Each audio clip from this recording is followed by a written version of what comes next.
spectacular theater in the pound. Please excuse my thespian vernacular when I say thou is going down. I've had enough of you, so time to be my puppet on a string. I've had enough of you. Oh, dance, my little Muppet plaything.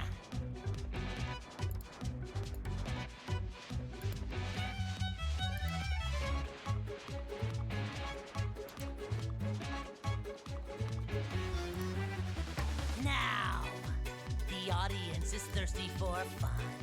Time to run. 'Cause now your denouement has already begun. That means you're done. We could both be pirates on the sea. You'll swap. So, how's Thanksgiving looking for you guys? Not bad. Keep it clean. Watch out now. Looking mean. I don't really have any plans for it. Oh, not going to see family and binging on their food? That would be stupid. True enough.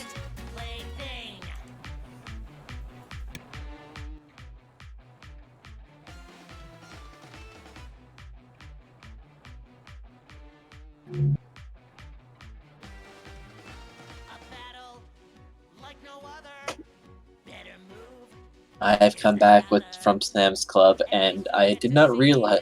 Well, I'm just constantly surprised because I usually pass by their dessert section because Sam's Club is buy everything in bulk or plus sizes. I have never seen a pie that exceeded 20 inches, though. And by that I mean from crust to center.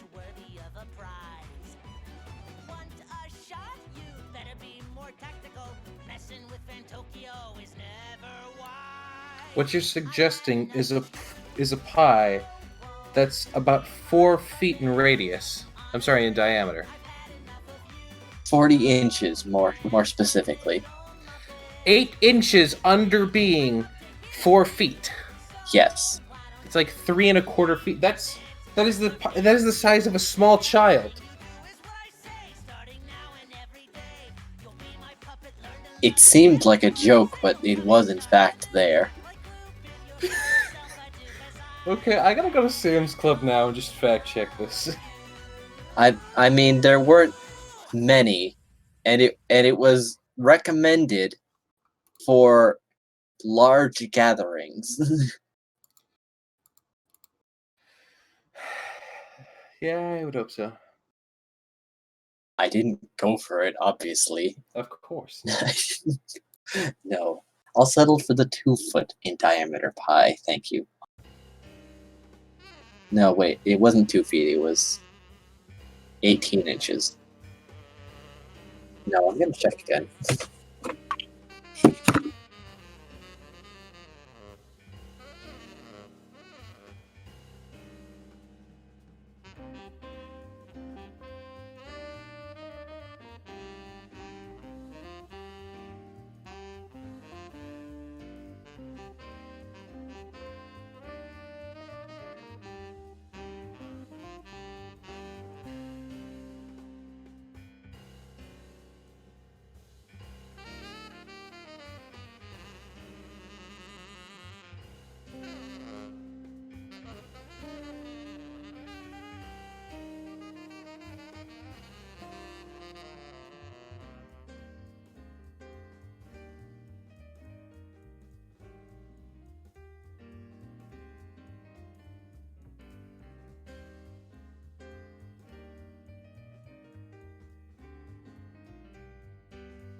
Oh, my measurement's wrong. It was only 15 inches, my goodness.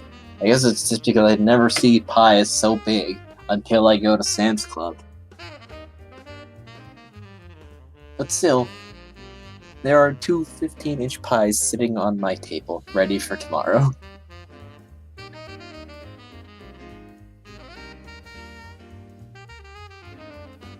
Did you find it?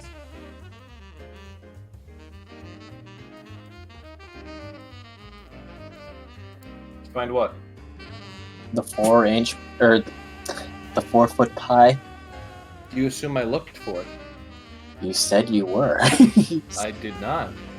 Ah, well then never mind.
Alright, hello everyone, and welcome to the stream.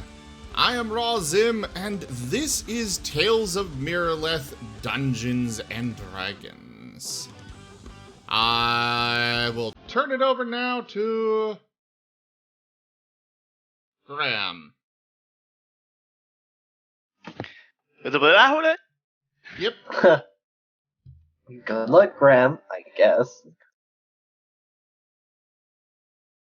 Feel free to turn it over to me. Blah blah blah blah blah blah blah blah blah blah blah blah. Yes, filler beach episode that had some actual significance. Everyone had a good time at the beach. Graham stayed on the ship but now that Risforn has to stay in the city for another day to give testimony, looks like they're going to have another day of leisure, quote unquote.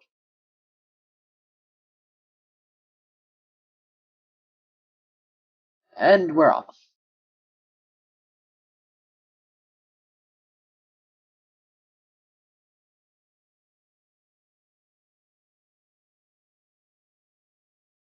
Off to where? The next day, probably, because as we ended, well, we can't really resume exactly where we ended because Elemen was in Risform's quarters trying to throw a volleyball at him. However, as the party is not present, we shall advance regardless. Are you sure you can't just advance with Eisen? Get Eisen caught up while we kind of maintain juxtaposed and paused in time? That is also an option, as he was separate all of last session. Alright, Eisen. Everyone had gone to the beach. What would you have liked to do with basically a day to do as you like? So what is the area we're in like? We have settled down near a dock by the oceans of Brightwall. Not too far is the military city of Brightwall and a beach that seems to be a frequent destination of the nobility, actually, and those with significant amounts of money. Graham hates them all.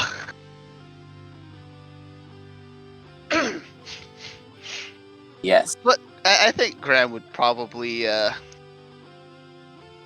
go to the beach, maybe finding a more isolated part of the beach than, just out in public.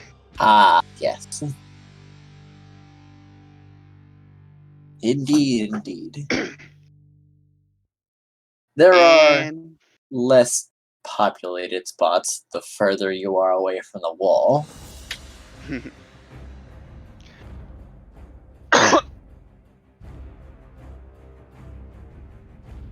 Also, just curious, did we land the flying airship in the water? Yes, we did that. Oh, I thought we landed on the ground. I guess that was somewhat nebulous, as when I think dock, I think port. However, this thing also floats very well. Yeah, I'm that's sure true. it does, but I still find it slightly ironic parking an airship In the water. in the water when you're at a military city, which almost no doubt has to have at least one airship. Of course it does. It has several, matter of fact. So yeah, I was just like, did we dock it at like a sea ship dock, or did we dock it at an airship dock? Sea ship docks are probably cheaper because people don't use water travel very often. I know, with all those monsters in the sea and being possessed by darkness. I mean, who would? Yes, exactly. But heck, it's cheap. to leave your boat in the water? What's gonna happen to it, really? It's Brightwall. Well, I kind Grant- of figured that the ship also can land on regular land, Yes, it can also do that. which is where we probably Very would put it easily. down, Alright. outside the city. Alright. I suppose that's also fine. Well, Graham is gonna get a few things to do an experiment. Experiment, you say? Yes, because he got some ideas from the Professor Rusthorpe, I think it was. It has been a while since we've seen the professor. Our crazy professor, not the interdimensional crazy professor. Yes, that one. I believe he suggested a few things. Which one will you try?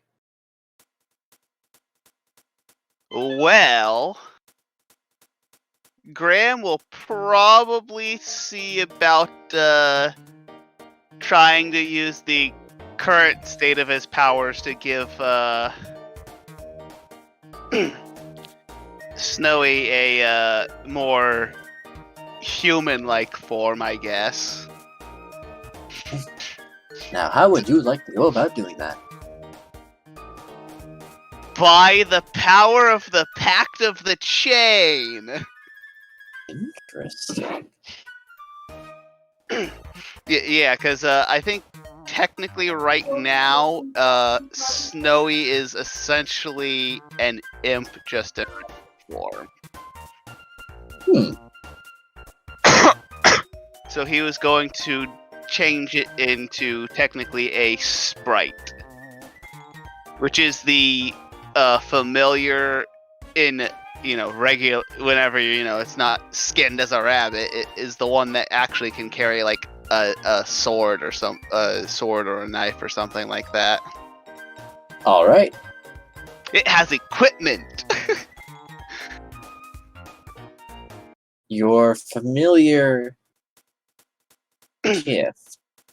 That's it. That thing that takes it. That process does take an hour though. Understandable. Like burning like charcoal and like bronze brazier and all that other stuff. So during that time, Graham's reciting the the prayer that he's taught. Well, people don't seem to be bothering you. Make an Arcana check. All right.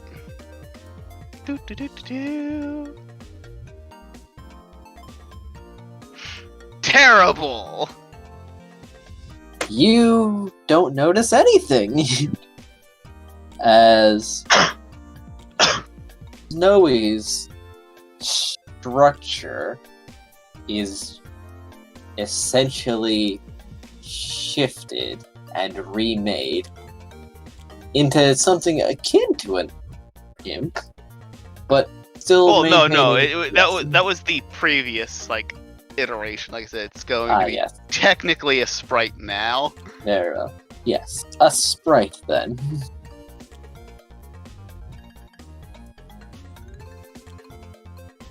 Snowy gazes upon you expectantly.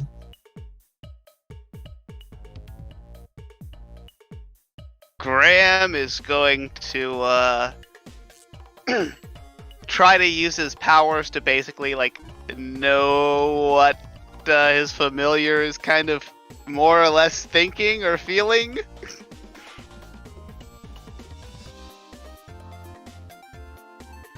You get one question. However, it seems very focused on whatever this is. Is it time? Graham is very confused by this. It's like, I guess?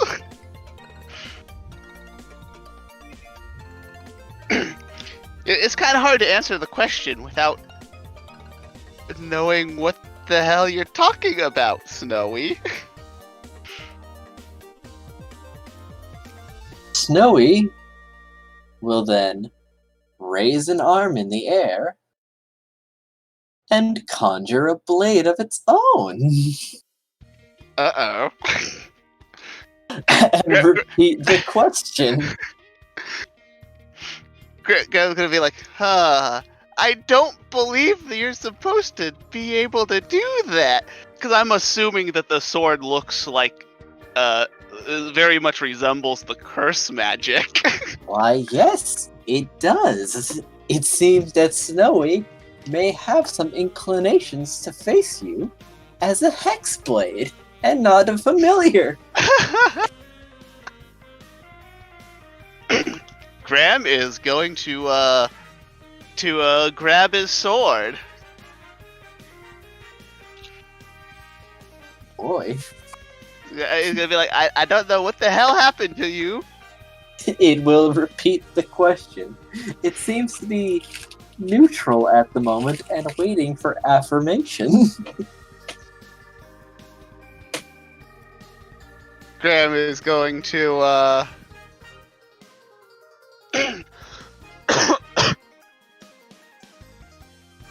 Graham will he'll nod. Although his inclination is to smite the rabbit. Okay.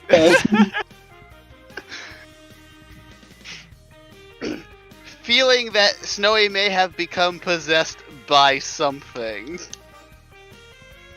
Oh boy, we're starting this.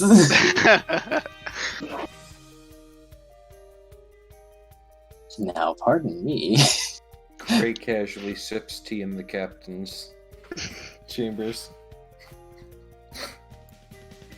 Risforn is happily sipping tea alongside Cray.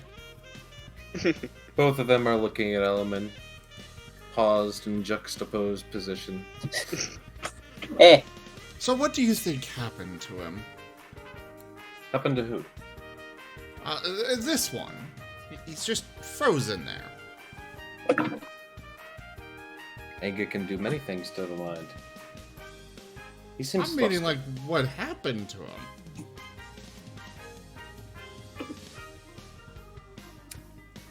I think you throw a fireball past him. Do you think that that's what's caused him to freeze up like this?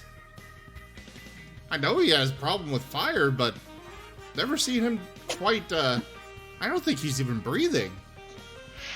Also, We called the I doctor. thought Risfor was all about the lightning, bro. What is he doing throwing fire? Hey, Yeah. lightning is great, but you cannot underestimate a fireball. I mean, No, but if why we're is it go- not a Why is it not a lightning ball? I mean, if we're going off of the logic of Avatar, firebenders and lightning are just go hand in hand. That is poppycock. No, I They believe have- that is correct. Oh no, I know that it happens in the Avatar. I'm just saying fire and lightning being so tied together is incorrect.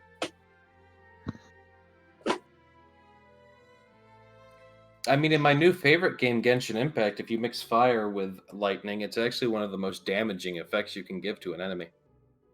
I mean, don't get me wrong. If it was just plasma, as in superheated air, then yes, those two things would go together. Lightning is a form of plasma, but it is specifically more of an electrical thing than thermal energy, thus making it Bolshevik. Okay, I like this idea. I now have a plasma ball. See, that works. I'm gonna have to ask the DM to roll on that one. what? It would basically be the same exact thing as a fireball, except that it would be basically lightning causing fire. Or an effect similar to fire. I mean, I know that can have effects on the game due to various things and their weaknesses. So again, that's something the DM's gonna sort out for you. But I mean, hasn't Risforn already changed a bunch of spells to be lightning anyways to fit his whole like door mage thing? As far as I'm aware, he's done about 2 or 3, and he's made 1 or 2 spells. But outside of that, he hasn't done anything as big as Fireball yet, which would be cool. I'm not saying it wouldn't be. I mean, you could still say that it's everything is the exact same. That it's still fire. It's just the fire is plasma, and the plasma is caused by lightning. It's not rocket science. Well, if I was still DM, I'd express the desire to see roleplay behind it, but I am not the DM anymore. So again, I must refer you to He's a Dusty's. storm mage. He's only used electricity spells this entire time. I don't know why you're like arguing with me as though I have any sort of, No, say. I'm just saying, like I don't see, like he's already done the role play by only using electricity spells. I would have been like, as a DM, I would have been like, yeah, no, every one of your spells, like it might just be like technically just like a reskin of it being Except lightning. You have also missed a lot of the game. Fair enough. There takes have out the been aspect- multiple times where I have used Fireball in the past. I have used other elements. I simply prefer electricity. That said, the plasma ball, I may be calling it a plasma ball. It may look more akin to lightning, but it's still going to be fire damage. Yeah. That's I what will I'm saying. state, just basically saying, hey, because you're a lightning mage, you can just flavor everything to be lightning, is also taking out the element of that piece of roleplay that is trying to figure out, okay, how do I make Fireball, but with electrical damage? Like, that kind of roleplay is fun. Oh no, if he wanted to change the type, then yeah, no, I'd say absolutely make him like roll for like do like role play and stuff like that. But like just reskinning it so like it's just he creates an effect similar to fire but with electricity, like so it's still fire damage. Like that, I'd be like, why would you make him role play that? I personally believe that all of these spells do have the same counterparts across the universe. It's just they only put in like Fireball instead of listing out Electric Ball or Plasma Ball or Thunderball or so on and so forth. I really do believe that every spell has a variety already of every damage type. It's just they only put the most common one of each basic spell into the player's handbook, because otherwise they would have had to make the player's handbook like 3 times or 4 times the size that it already is. Oh, I get that, but I mean, there are some spells that like actually like start fires, and then it doesn't make quite as much sense if it's like ice lightning or something. is very capable of causing I know, fire. but I'm saying like because you said there's for like every element there's every spell has like an elemental variant, but like if something starts fire but I'm using ice, but I like it's ice, that doesn't work really. Except I don't believe that Fireball specifies that it actually starts fires. No, I don't. But I do. Like I said, I know there are spells that do that. Like there's not a lot because I know it does ignite flammable objects. And even still, superheated air around an object can cause it to ignite. Yeah, no, I like I said, like lightning and like plasma, like that all makes sense. But like if it was ice, if I want an ice fireball, then it's be like, well, what the hell do we do then? Because it's not going to be lighting things on fire. There is cold flames.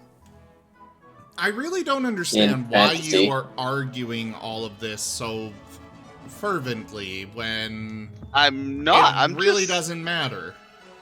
You are I'm just- arguing this. I'm over just and stating over and things. over. I'm just stating things because you guys seem to be like taking like, oh, let's go like some other direction than where he was trying to go with it.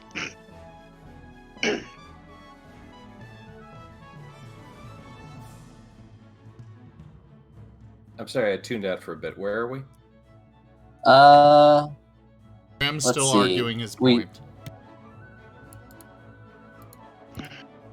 Isn't Eisen going to be like fighting Snowy now or something? Yes, he is, in fact. This- Roll I will- initiative, Graham. I will note this is not a plot point I had. Nope, this is wholly mine.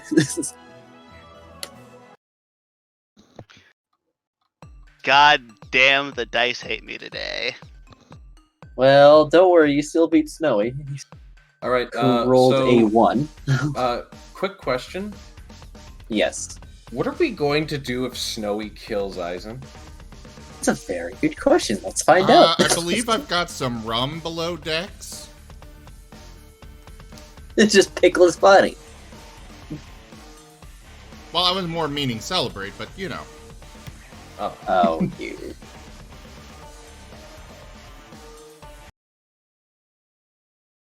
Here we go. Crescendo to Chaos.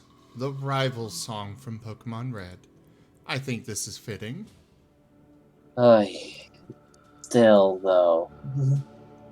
Maybe not the best thing to say for a realistic chance of character death. Celebrate. Yeah, he could just make a new character.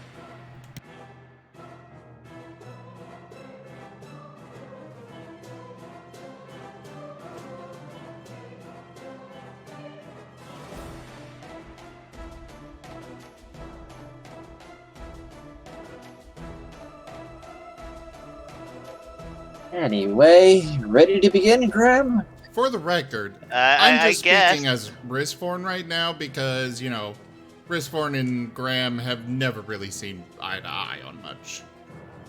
I suppose so. Well, you get first swing. How will you engage? Your opponent is very small. Indeed.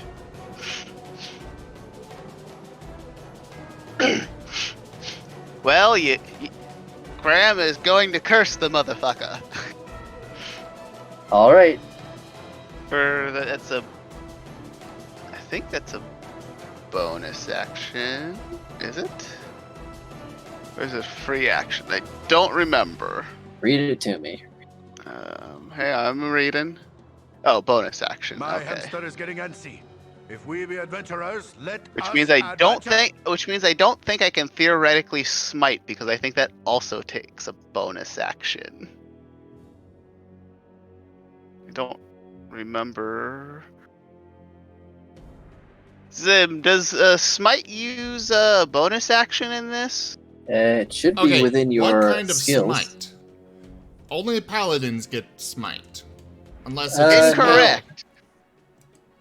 Yes, it's a spell. I'm not talking about divine smite. What I'm is the talking name about like of the what is the actual name of the spell? wrathful smite. That is a bonus Or- action. All right, so I can't, and I only get one of those, I do believe. Yes. All right, so no, I can't do that spell.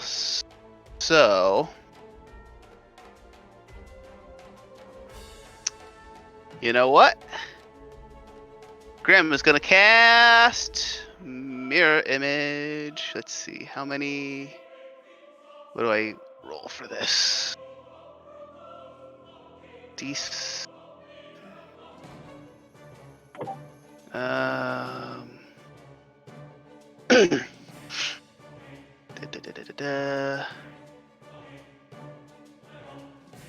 Okay, how many duplicates do I make? Are you casting blur or mirror No, I'm image? casting mirror image. You get 3 duplicates. At a if it's in a level 3 spell. I don't know if that's a spell you can level up. I thought it would. I thought the number of illusions went up as you leveled up. I could be thinking of a pathfinder. Yeah, no, it just seems to be 3. All right. So Graham does that, and I do believe he can't do anything else. So All Yeah. right. So you've put the Hexblade's curse on Snowy.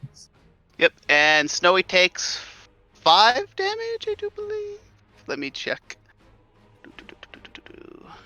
Maddening Hex.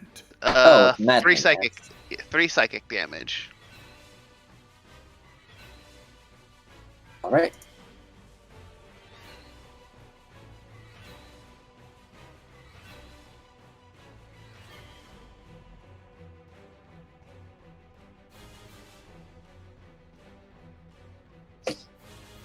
Over to Snowy then. Snowy raises a hand and points at your, well, difficult to pinpoint exactly body, what with copies layered over you, and uses the Hexblade's curse. Yep, so we've now cursed each other. Yes, you have both cursed each other.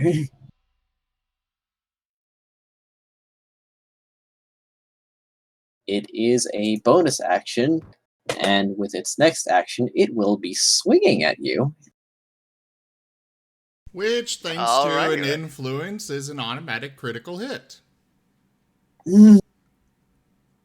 Oh. Well. Damn it, Jaffer.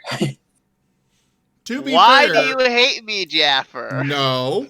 To be fair, he redeemed that before your turn. So if you had attacked, that would have been yours. Fair enough. Don't worry, there is something to this, because Thank God for could hit Miraleth. What your- I am reading, because I was curious on this, the Nat 20 will hit through mirror image. will it? Yes. Of course it does. Because I was Uh, curious on that and started looking into it, and, you know, Nat 20 always hits your intended target.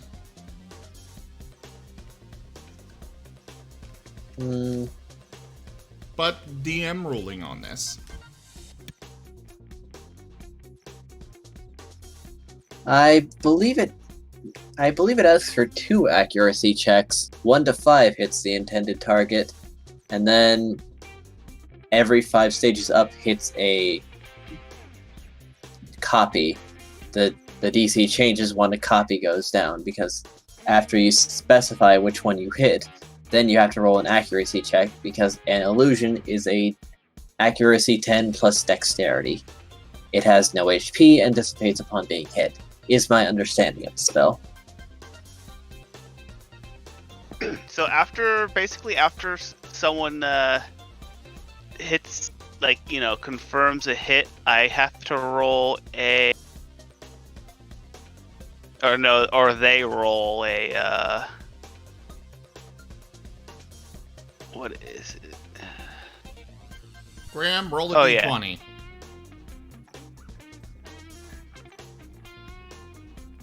Roll it, Graham. Roll it, Graham. It's an illusion. 2 more. By the way, the donation goal has been completed. Ho ho! So quickly. Dusty, send a message in the chat so I can give you your share of the crowns. Alright.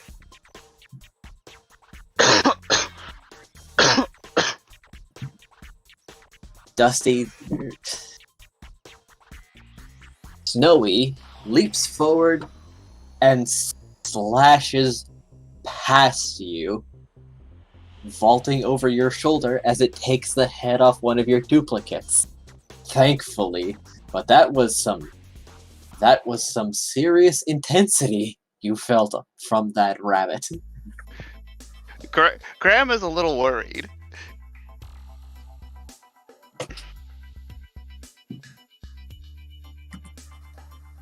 Indeed. Over to you, Graham. Well, I think it might be time for a little bit of smiting here. So Graham is going to use his last spell slot to do Staggering Smite. So I need to roll an attack. Oh, and Snowy takes another 5 damage from Maddening Hex. Alright. And roll. God damn it. It probably doesn't hit Snowy, does it? Oops, sorry. Let me just get these things out of my way. No, that just barely misses Snowy's tiny, tiny, fuzzy body. Well, luckily I don't lose the spell. Thankfully not.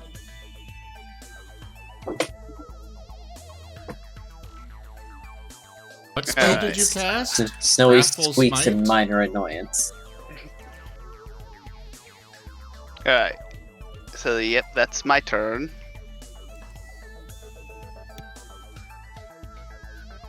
Snowy shall lunge upon you once more.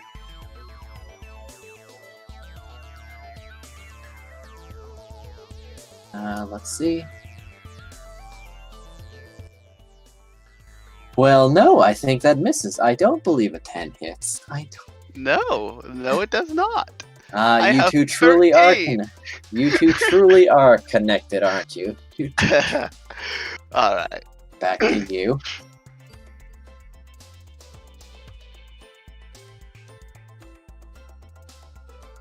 Are you Oh my kidding goodness. me? This is not great.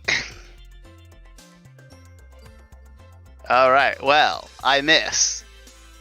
All right. And Is Snowy there takes anything else another we- and Snowy takes another 3 damage from Maddening Hex.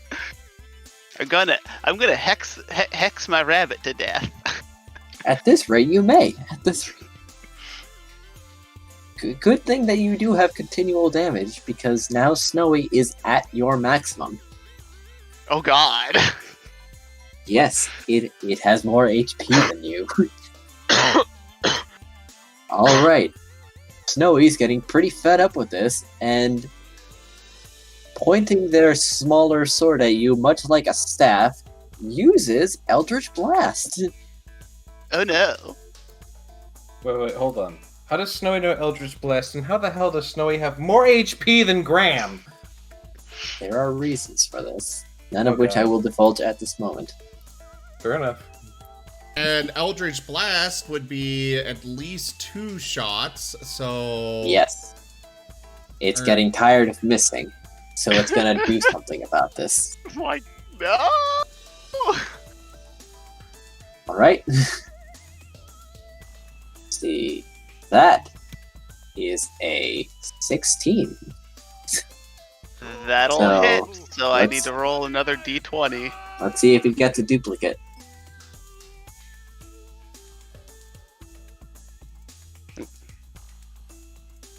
Come on now.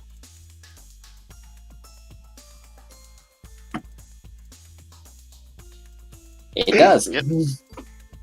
Second duplicate down as it explodes with an Eldritch Blast.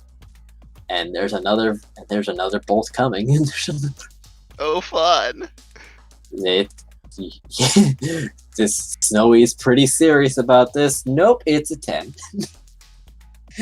the second bolt careens off into the distance. Graham in the furthest backs of his subconscious is like, oh, I wonder if people are noticing this. What kind of snacks do you like to Perception check. have alongside your tea. I'm quite fond of scones myself. Graham, perception check as you wonder this. I mean, Graham's not really actually wondering this. Ah, well then, never mind. All right. I mean, I'm expecting an answer from Cray. Yes. Oh, you got him. You got him. All right. So I roll that. That should be 10 because it should be a plus 4. 4. Yes. Hmm. And then 4d6. So. Oh, you're laying into him. Of course I am. Oh, god damn it.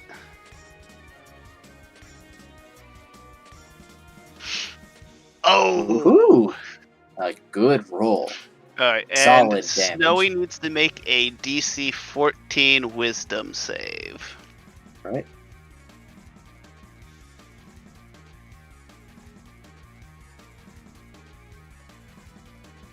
$22.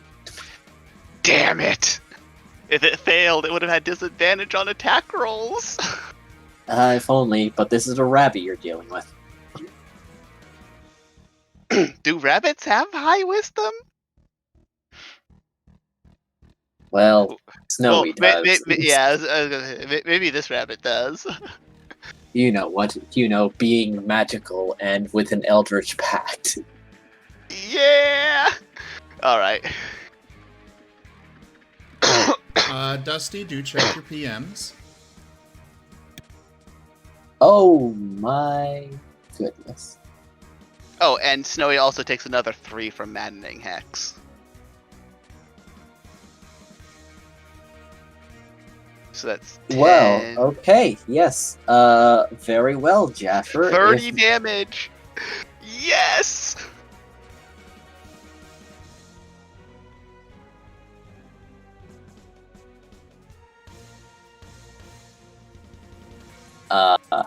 Well, I've got some bad news, Graham. Of course, hit me. This next attack is going to be an automatic critical that will bypass your mirror image. However, you will get to keep your copy as it has not come under attack. That's good. Can't wait for this. I can't wait for this to like murder me in one hit. Well, that you are seeing it cast Wrathful Smite, as a matter of fact. Yep, and you know, of course it's a crit. Yeah, no, I'm just going to assume I'm dead now because a lot of Zim's crit cards seem to have like quadruple and like triple times the damage. So Unfortunately, there are cards that are not that dangerous. Unfortunately, this card is not one of those. Yep.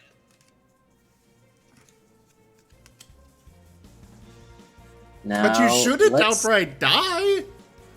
Let's see. I really doubt that. I just did 30 damage to him with a similar smite. That's like half my HP. So if he does double damage. This would be. Well, so this would be slashing. Graham, you're gonna laugh. Hmm. That was 31 damage total. I have never seen so many 1s and 2s just Dusty? next to each other. Yes. Dusty, What's up? this card. Heroic End. Maximum quadruple damage. Yeah, no, I'm dead. Wait. If this attack kills you, all allies who can see you have advantage on their attacks for 1d10 rounds. Hold on.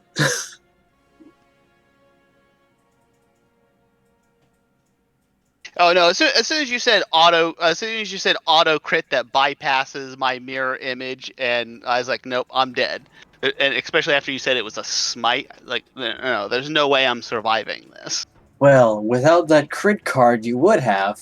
Oh, I know I would have, but that's not the world we're living in right now. So Hold on, that's maximum quadrupled. Oh my god. yeah, no, I'm And dead. that is an enemy crit card, correct? That's Is- not. That is that's an not enemy player crit card. Yeah, no, Whoa. I'm dead because Snowy probably is doing at least a D10 with just the sword itself. Then another no, a 4d6.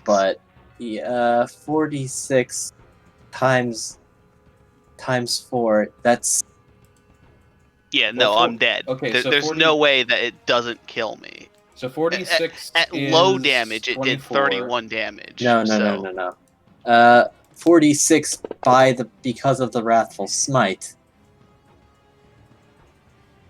Why did that not actually roll? Oh, because I'm not actually rolling damage, so... Okay, so here, just simple math. 4d6 at maximum.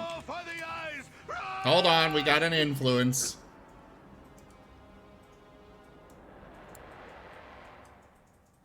I swear, every time Jaffer throws one of these in there, he accidentally, like, in this game specifically, this is the second time Jaffer has killed a character. Yeah, Jaffer, come on. The first time was an accident. The second time was on purpose, and now you're sad because of the consequences. It's almost like your actions have consequences, Jaffer. But, alright. Here's another game breaking. And... Snowy... You black out for a moment as something passes through you.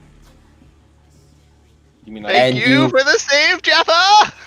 And for a while, you wonder what happened. You felt like you'd been bisected. And yet, Snowy's behind you, looking absolutely stunned as you are spotless. Something before Eisen's a happened. ghost. Graham is he- absolutely terrified of Snowy at the moment. Something happened. And be it eldritch magic, divine favor, or something else, you're okay. Well, there's a pool of blood on the ground, actually, but it doesn't seem to be yours.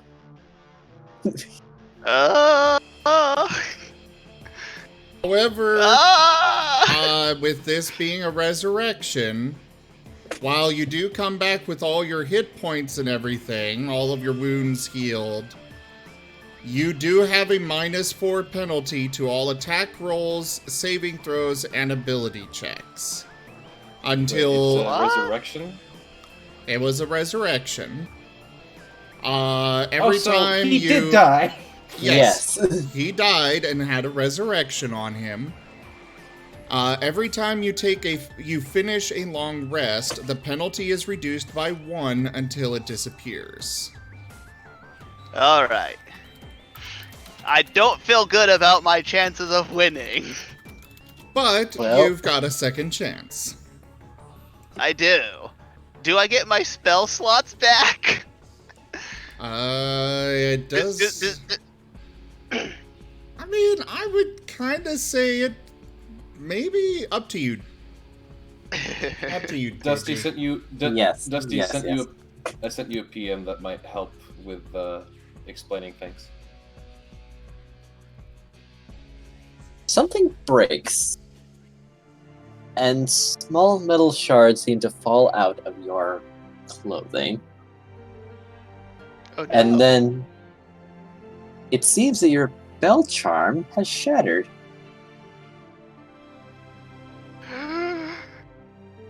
Okay. And Snowy assumes a duelist stance and then points their sword down at the ground, saying, "You may not be ready."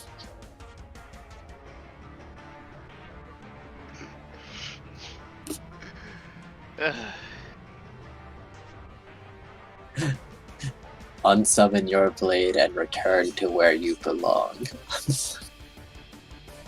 Graham can't summon his sword. Alright, drop your blade.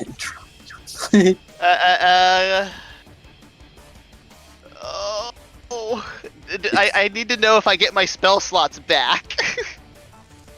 I'll say yes, because you're under such a penalty already, and it seems that was quite some magic that just happened. From an external source. The overflow filled you.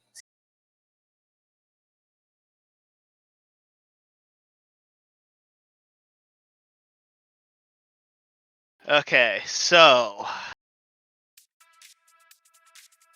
It seems that Snowy is offering to let this be a draw. well, I just did 30 damage to Snowy. Yes, you did. So And I don't Snowy think technically just killed you. yes, he did. And is giving you -4 penalties if you decide to continue the fight. That's so. Is that to attack rolls or is it to damage as well? Attack rolls, I believe. Zim, do you want to reiterate? Go for the I'll link it here for you. Oh, I can't share it. It's -4 to all attack rolls, saving throws, and ability checks. Basically, -4 penalty to all rolls. Oh dear. Except for Yeah, I guess- attacks. Or except for damage. Okay. Damage remains unchanged. Your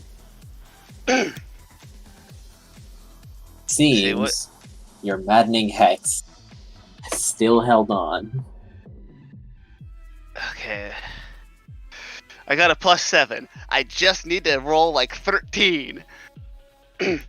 I'm gonna go for it. And the fight continues. Over to you. Alright.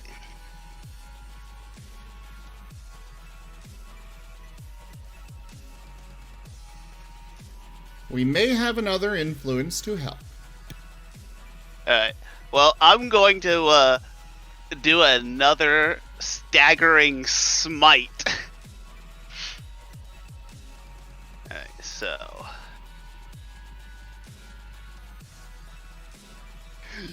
That was almost a 1. Yes, it was, but I That's did a it. critical. Oh, Zim. That's not a critical. No. It is when. Oh. It's Wait, for I thought- Hexblades. It is. is it? Yeah, when Oh. he's cursed to target, so I believe his crit range has increased from 19 to 20. Wait, I need to double check this. You might be right. You mean from 20 to 19?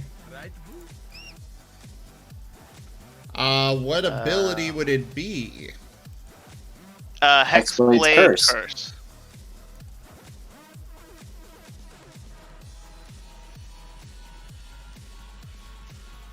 Yeah, you are correct. Oh my god!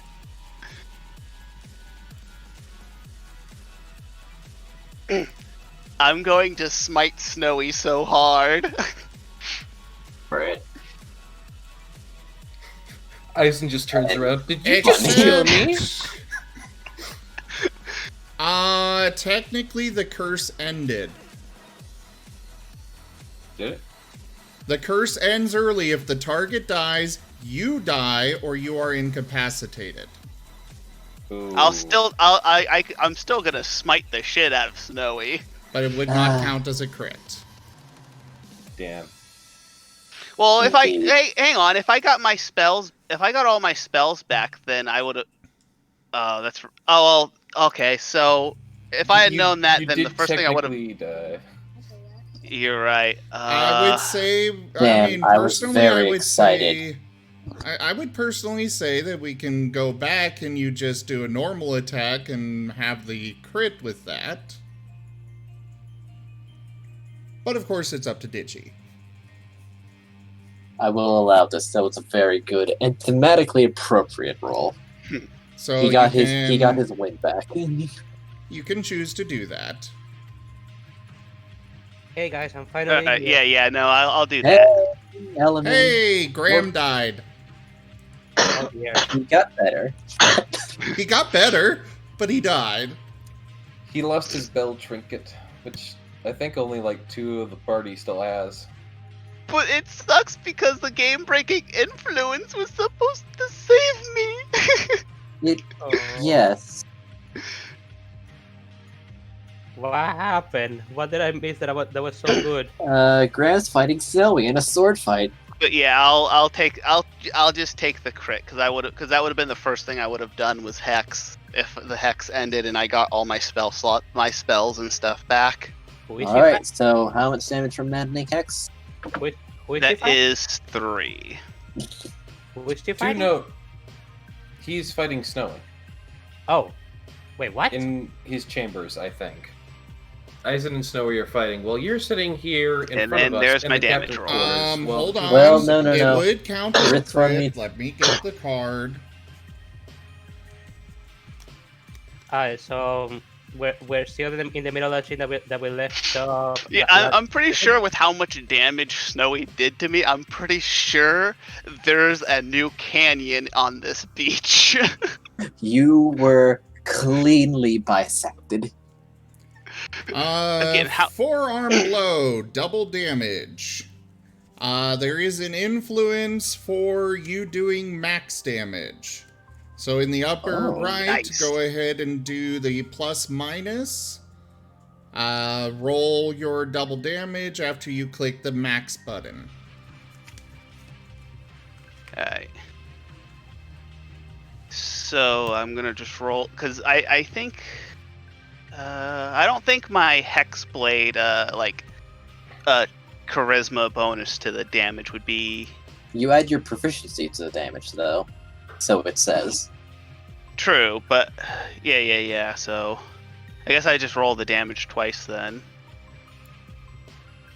Oh no! If it was max damage, The way we've Double been max doing it, damage. the way we do it is you just double the dice. You do not get Alright. the double for any bonuses.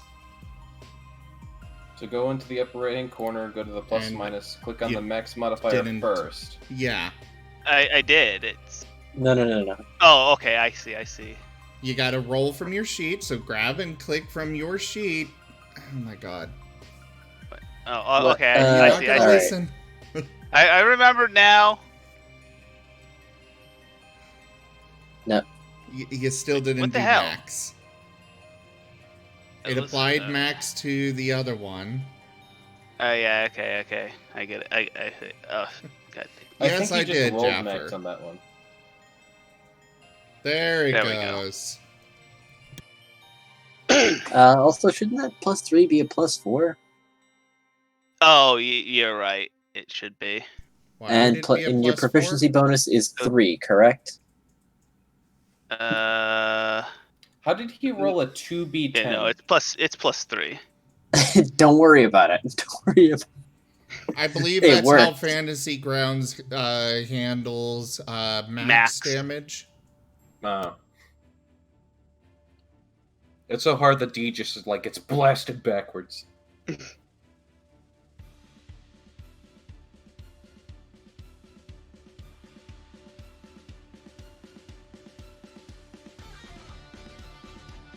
So yeah, that's 24.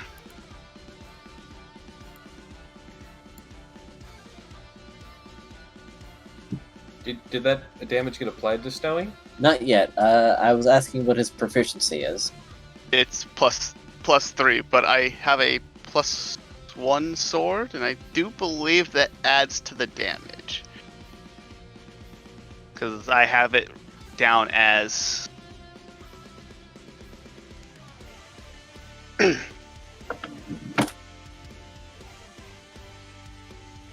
I did This- that... Rabbit lives.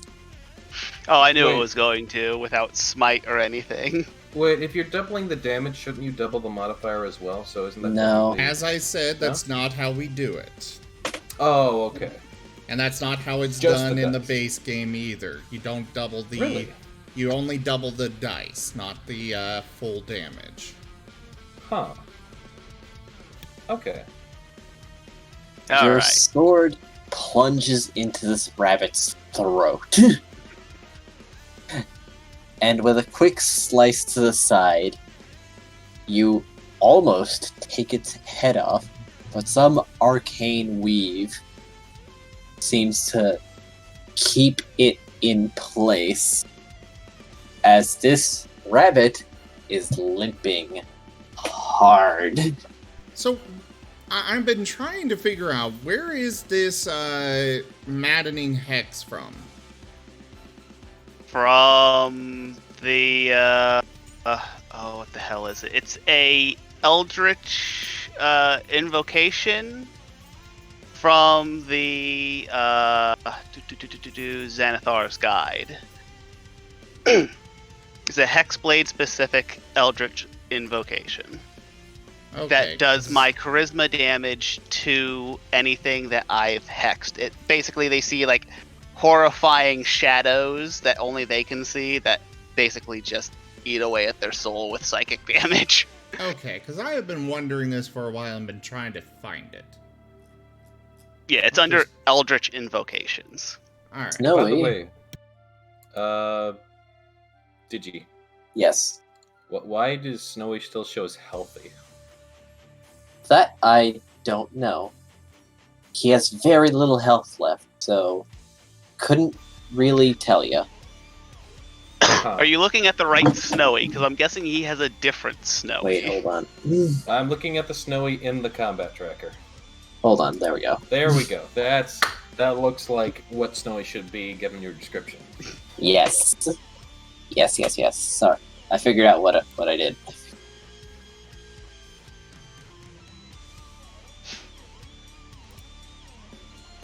Snowy is going to attempt a smite of his own.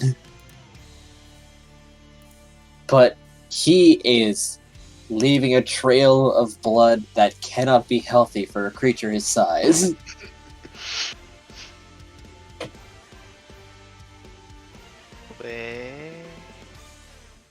And 19. Let's see if he hits a copy.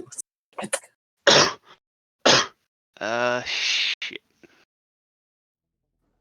Alright, so I need to roll my... Hwah!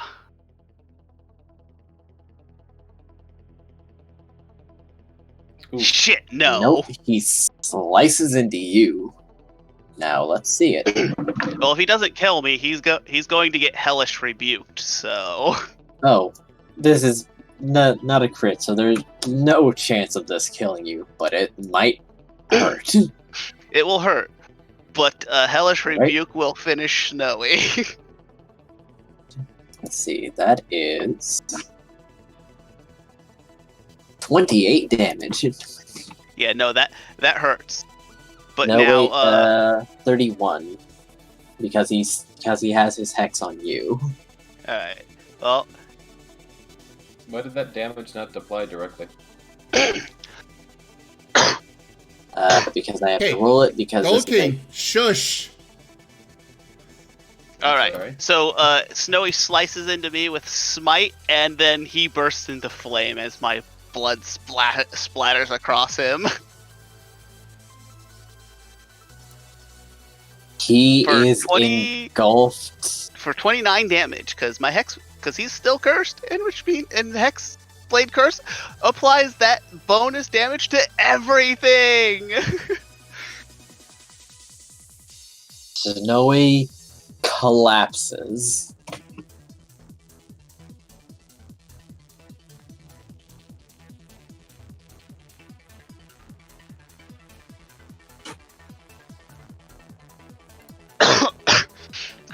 Graham is going to be leaning on his sword,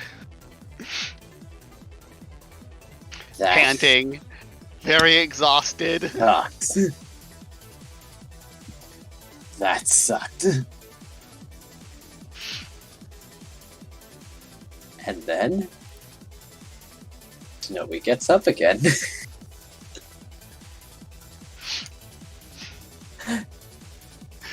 The look on Graham's face is like, it's the bear again! Snowy steps forward, plants its sword in the ground, and then steps back. Looking at you and waiting. Graham's going to step forward towards the shadowy blade covered in purple flames, and he'll take hold of it. A voice echoes in your mind. The pact is yours. And Snowy sits down as you feel something enter you through the blade and leave Snowy. Something that was yours all along, but it's been missing for a while now. The pact is now completely yours, Graham. If there are any of the previous changes we discussed that you have not done yet, now you may. Alright. This is gonna take a while. Well, good. Yes. We can switch gears. Because you were resurrected. You are probably going to spend the rest of the day in bed. Oh yeah, no, he absolutely is.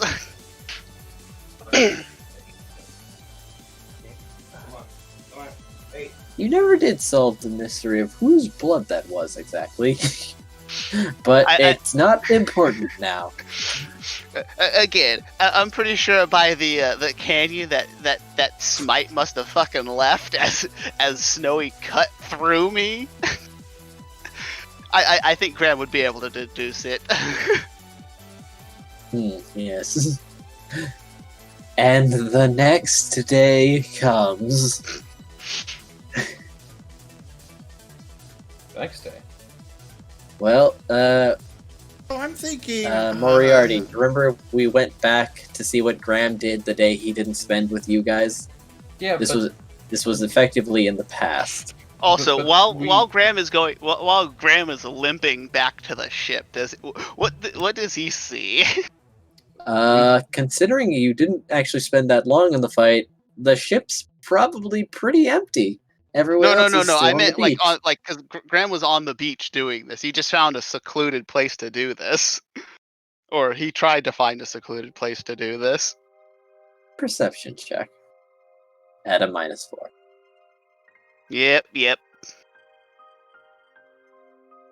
But Yeah, let's Digi, in case you don't remember, we never went on to the next day. We were sitting Yeah, down right. the same day. And now that Element's here, we can resume where we were. I getcha. Mm-hmm. So yes, I think scones are very nice alongside tea. I personally prefer a pairing of dried fruits. Dried fruits are good, yes, but you know, Graham's you eat can shit. also get some fresh fruits You're tired. going alongside Fuck the going alongside the scones. You know. You're tired. You don't care about these people. Get in bed. Oh hey, Element's breathing again. We have influence for a doggo pile on My Graham. hamster is getting antsy. If we Oh be boy. adventurers, let us adventure. I don't mind this. Graham lacks both the mental and the physical desire to attempt to resist this. The dogs pile upon you with glee, happy to see someone from the crew, even though you weren't really missing. And also bleeding. Yes, you do still have that wound, actually. Yeah, Graham's just like, ah! It takes a while for them to notice, though. And they carry you to the ship, where they wrap your entire torso in bandages. Graham No has turned stitches, into a just mummy. bandages. They just put a bandage on it. It's still bleeding. Put more bandages on it. Girl's gonna be like, get the doctor, lady. They look confused and just like ask the raccoon.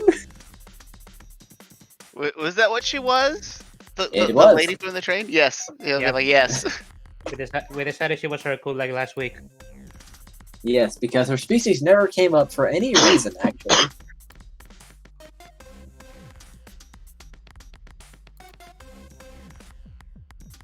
The dogs leave and begin their quest for Elena, who will arrive and ask, "What happened? What did you do? It took my eyes off you for 2 hours." Like, I think I fought some kind of manifestation of an eldritch entity. on the beach? Apparently, yes. For the day? It's not quite how I saw my day going. Everything hurts. Oh my god. I may have been cut in half. Oh dear. Well, dogs, shoot. Shoot. This is... How did you get fur in his wound already? Oh god. I can't help but imagine that mentioning being cut in half would give Elena some PTSD from the train. You're not wrong, but she's come to terms with it. She came to terms with it while she was still there. For the However- record, I believe that with resurrection, you could maintain a scar if you wanted to, from being chopped in half. It only says that it closes the mortal wounds. It doesn't say anything about, fully restoring that. I would say that'd be a pretty freaking cool scar. I would too, but, it's up to Graham. Yeah, I would assume Graham has like a scar that like basically makes a ring around his body. And just like at a nice slight angle, so it's like, wow, you legitimately look like you got chopped in half and somehow lived. What the hell? He did. I was cut so cleanly that my body just kind of like put itself Fell back into place. place. It was anime.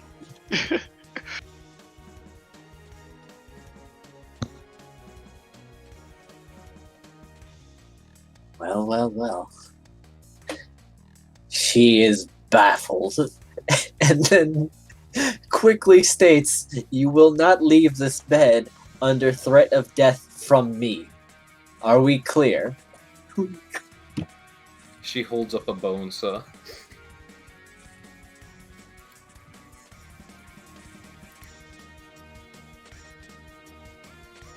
Are we understood, Graham? I will not let this happen again. I don't think we have to worry about that. I don't think I'm pretty sure that whenever I defeated Snowy, whatever Snowy turned into was appeased. Was it? Did you really? Did this happen against someone who's under a foot tall? It was holding. Graham will summon the sword, and stick it into the floor.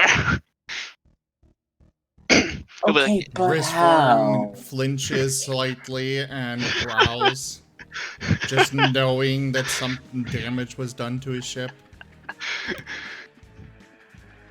Oh my god. Have you ever seen a smite before? She'll look at it and look back at him, then reach forward to take the blade and put it on the opposite end of the room and then say, Well, as soon as no she gets fighting. as soon as she gets about 5 feet away from me, the blade disappears. "Damn it. No fighting. No swords. No swords." I'm okay with this. Oh god. Although, if it makes you feel any better, I strangely feel pretty alright. Mentally speaking. It's just the shock. It'll pass. It's that just means it's not caught up with you yet. You just wait.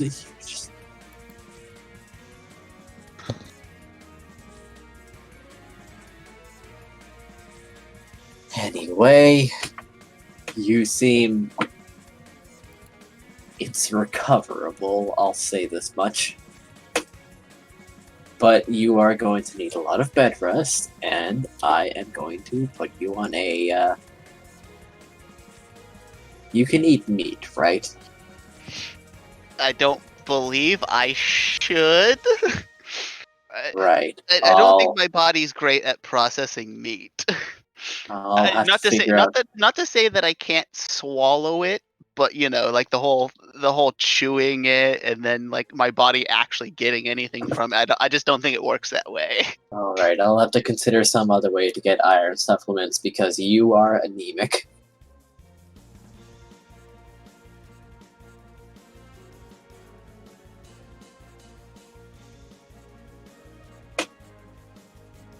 Yeah, Graham's gonna lay down and just conk out. Oh, hey, Cray, I believe Element is breathing again. I've been And over to this team. I've been breathing while you guys were talking about tea, and I was trying to calm down. No, you froze completely randomly. You were just completely just not even breathing. You were just frozen in time. It was weird. We were considering decorating you. Decorating me what?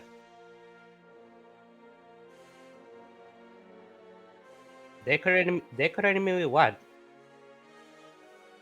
Oh, I don't know. Put some drapes on you or something.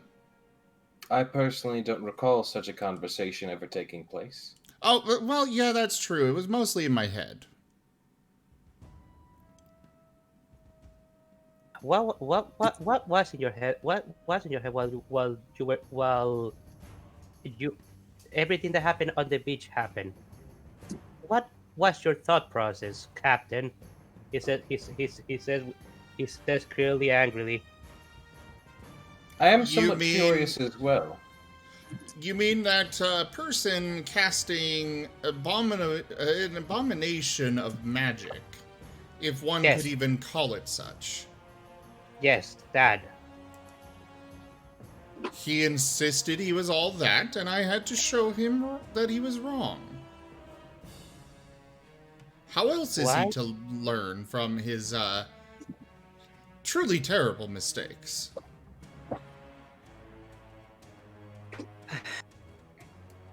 Enemy is gonna take a deep breath. Fair enough, but why could you not do that after we had interrogated the guy? Did you forget the main reason we were interacting with him in the first place?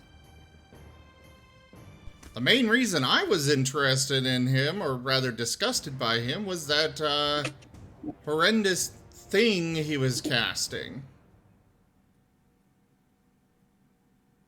Enemy is gonna put his paw on his face. Captain, can I ask you a favor? Possibly. Could I have your permission to punch your face? No. Enemy nods. It lowers his fist. Remember the main reason I even thought of approaching the guy was because he had somehow conjured himself Magna's cape. You remember that, don't you? Yes, what about it? Captain, I wanted to interrogate the guy to see if he could have possibly known anything about Magna's whereabouts. We could have achieved that. Technically, we still can. We still could, but that guy. Oh wait, no, I wasn't conscious. I wasn't conscious while all that went down. I don't know that he's arrested. Well, where is he? Right now he's in a holding cell. What happened while I was unconscious? Oh, the guard showed up and hauled him away. I've got a court appearance tomorrow to make.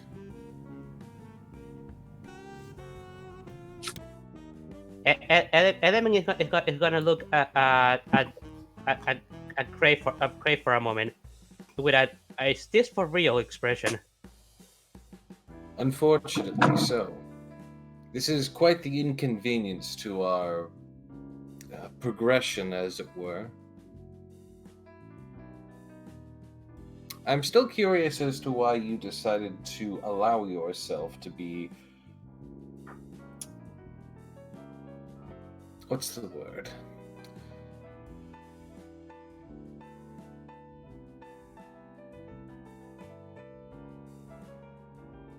Element cut his head to the side, wondering what you're talking about. It's not arrested, because you weren't technically arrested.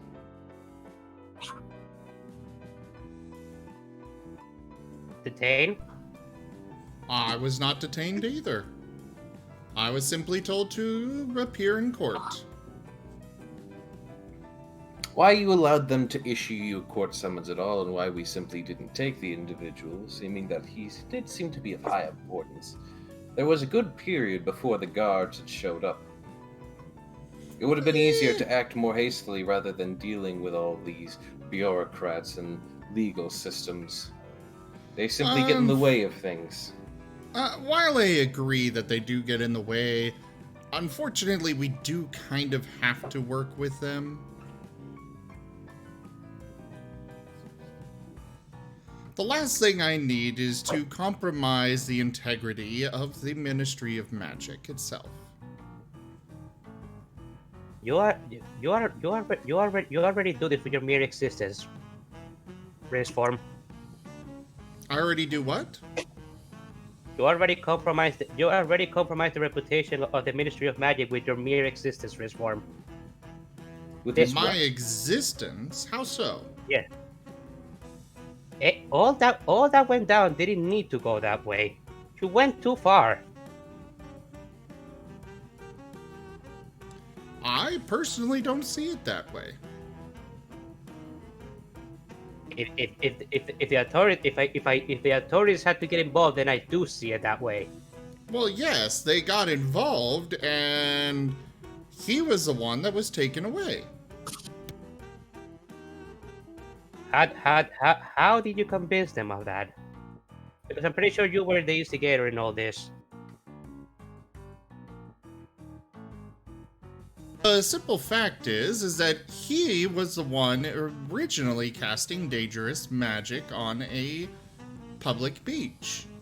In fact, dangerous magic to the degree that one false move and, well, he could have very well ripped a tear into the fabric of the very universe itself. Let me rub his shins. Alright, I suppose that's actually fair. I wasn't aware that there was regulations towards magic around these parts. I wasn't aware of this fact as well, but either way, I will make my appearance. I will defend myself the same way I did previously, and things will work out. And if they don't, then we'll worry about it. Element noted aside. I just wanted some lead towards fighting Magna, Captain. And it almost felt like that you ripped that opportunity away from me. Well, you see, I still have the opportunity to take this individual into custody, as the local guard here are simply not... it is not within their jurisdiction, truly. magical matters are handled by the Ministry of Magic.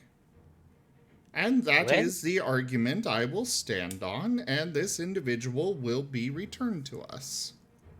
Do you really have that much authority already? Wasn't the Ministry of Magic founded like a month ago? I have authority from both the king as well as the Lord Regent. Insert appropriate titles if I forgot the appropriate ones here. It was it was from Farah, right? Or what? Or from what place was it? I know it was both. Hmm. Elra and Fortitude, I believe. Ah, yeah, that probably do. All right. As long as I still have a chance to question this guy about mana skills, I'll be fine. But honestly, all of this could have been avoided if you have if you had some if you had some if you have shown a modicum of self restraint. Perhaps. But it all works out through the legal system as appropriate. Suppose I can't argue with that. The guy was a sort of criminal, a sort of criminal in the end. I suppose to be fair, he'd be apprehended. I must advise caution in the future. Same. Especially due to the fact that I believe the majority of your successfulness in convincing the guards was because none of them were around to give testimony to the actual situation that occurred.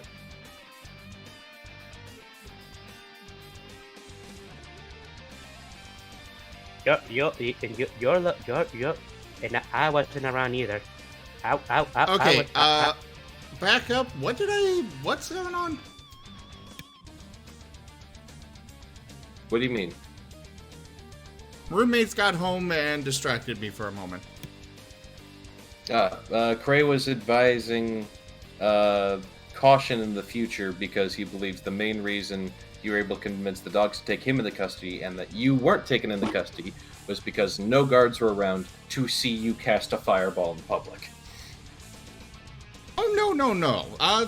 They were aware that I cast a fireball in public. They were fully aware of that fact. Risforn claimed self-defense to stop him Yes. from doing this magic. Which is a lie, but they can't prove it.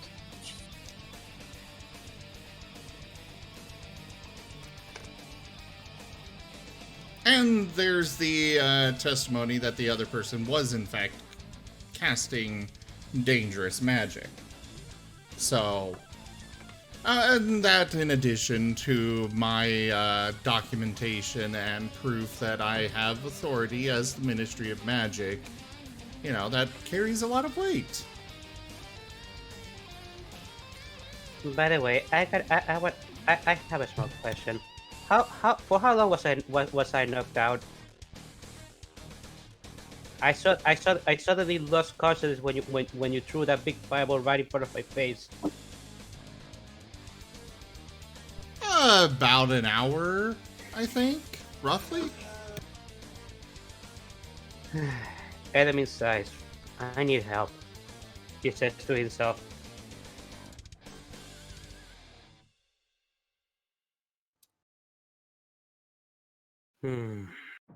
Well, I suppose I should give this back to the shopkeeper before I go. He says about the volleyball in his hands. You believe my actions are deplorable.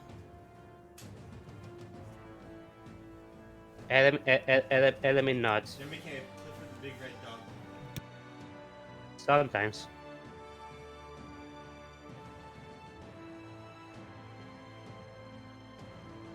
You're speaking to one who has lent his ideologies to that of one of a god, who often sees himself as morally higher than many others.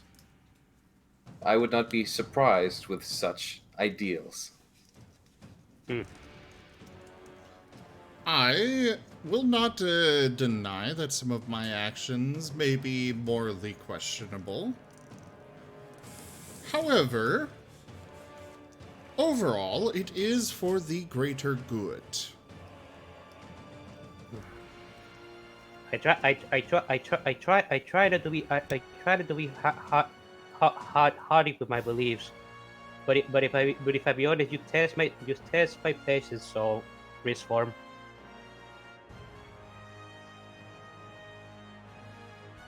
If you wish to challenge me, then so be it.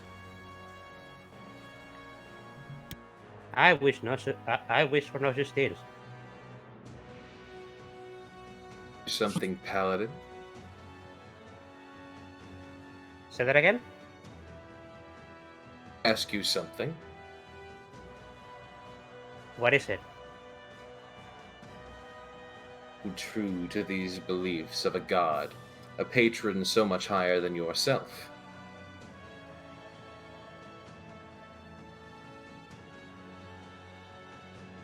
Yes. What about it? You conform yourselves to their ideals and their beliefs.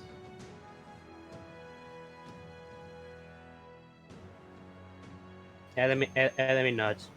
Yes, I am his disciple after all. Why? I said why three times. Oh, I never heard the why. Sorry. To be fair, I did not either. Yeah? Sorry. Am I cutting out? Maybe you Hello? were cutting out. Yeah. Yeah, maybe you're hold fine. on.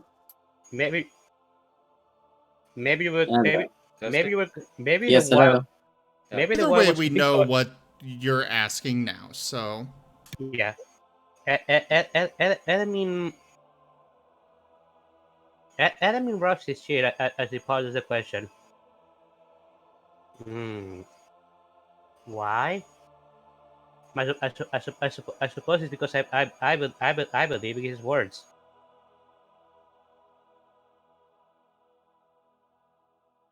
You believe in his words. You are Yes. so devout to them. Then Yes. what are his words?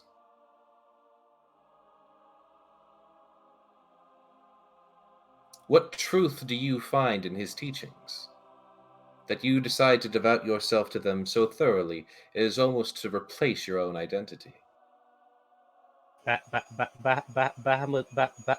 Lord Bahamut is always a proponent of justice, and it's something I deeply agree with him. Fair justice and I think Bahamut's the god of life, justice, and war. yeah, justice, and also punishing the wicked. I believe in those teachings. And you disagreed with my practice to not outright kill the mage that was my twin of sorts. Instead, you chose... you protested against that. But I chose to simply remove his hand in order to ensure he could not cast spells, or at least not his most powerful ones, against the rest of the crew. He did slay a few members of the crew. He did attack us. He was a member of a pirate crew. Whether they hold them... Pre-surrendering. What? Pre-surrendering, yes. Pre-surrendering, yes.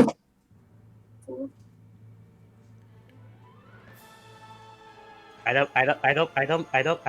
don't believe in such cruel punishments when it comes to people that are already under your whim. It's surrendered already to you. That's why I disagreed. Yes, and he was a pirate. Do you expect me to take a pirate at their word? No. They only even surrendered because they saw that their own ship had been destroyed. True. In the justice found of the people of Fortitude, this individual would have been hung. That is correct. I chose to spare his life. Aboard this ship, the captain's word is law. Therefore, that was appropriate justice by the law of this ship.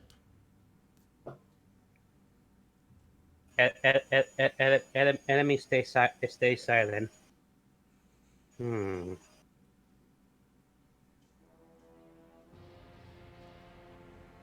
I think this is getting into the conversation. It's like, what's the difference between a democracy and a dictatorship, really? You're not here. He's making out-of-character commentary, which is fine. I suppose I don't have a response to that. I just found your methods to be needlessly cruel. By removing a hand that I later restored. Would you have restored it without me insisting on it? Perhaps once I had an adequate way to contain his magic. You are talking about pirates who attacked our ship and likely would have attempted to kill us all.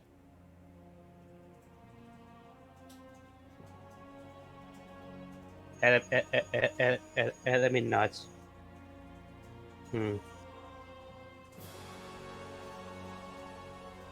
What? Tell me, Paladin, what are your views of justice? That you follow them so blindly, but don't know how exactly to uphold them, especially not even with your own crew. Oh, just for Element's benefit, Bahamut is lawful good, so. Yes, I know. So there are some actions that, even when taken for the greater good, still count as evil under the lawful good precept. Yes. Removing someone's hand for any reason, that's basically an act of torture, which in pretty much every D&D, I'm pretty sure is considered evil. Regardless of the actual intent. The problem here is intent is everything. In law, in morality, in everything. Intent is everything to it. When they try somebody for a crime where they were plotting it, it is all about proving intent, not about proving that they committed the crime. And my intent here was for the greater good. You may have your views of this, but would hanging him have been a good act? Of course not. So then, how can you dispense adequate justice if hanging is not a... When it comes to pirates, you hang them. That's what you do. So you're saying that every servant of Bahamut that has decreed that a pirate be hung, are they evil?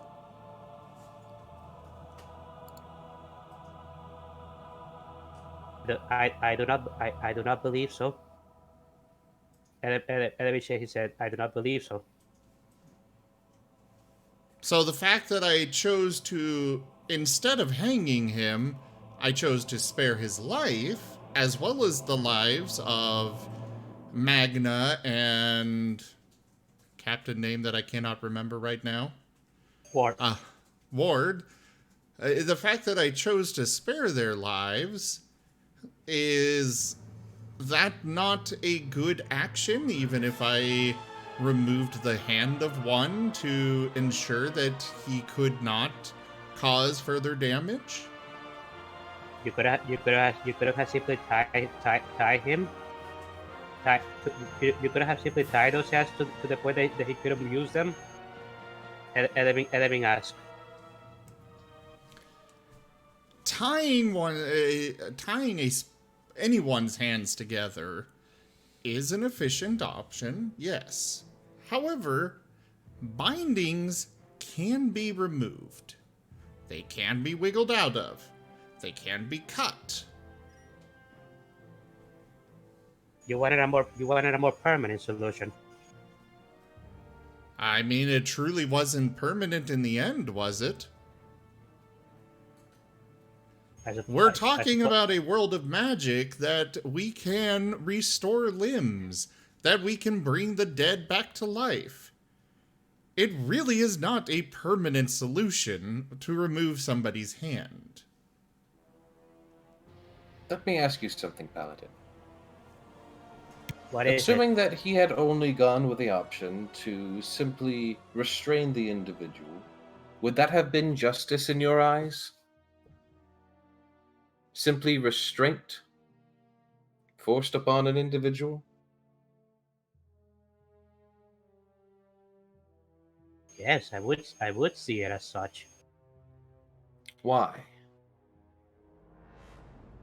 Being restrained is already a punishment for defeat. But is it an adequate punishment for somebody that took the lives of others, that came aboard our ship with the intent to kill?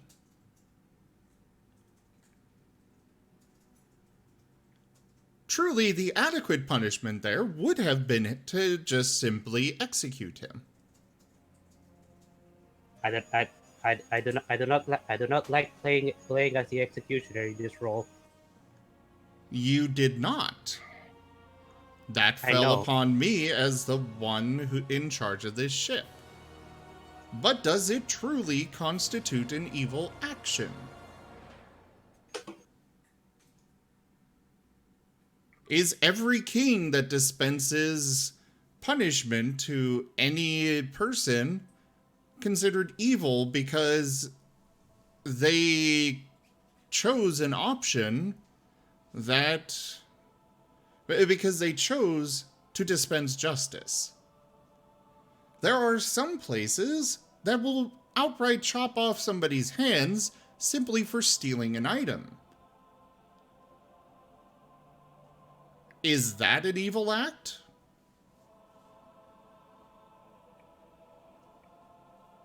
Element takes a deep breath and nods. Yes, it is. That sounds cruel and unusual to me. I would agree, which is why I chose not to do it. Boys better be lucky Elena is not in there. I would be in this conversation.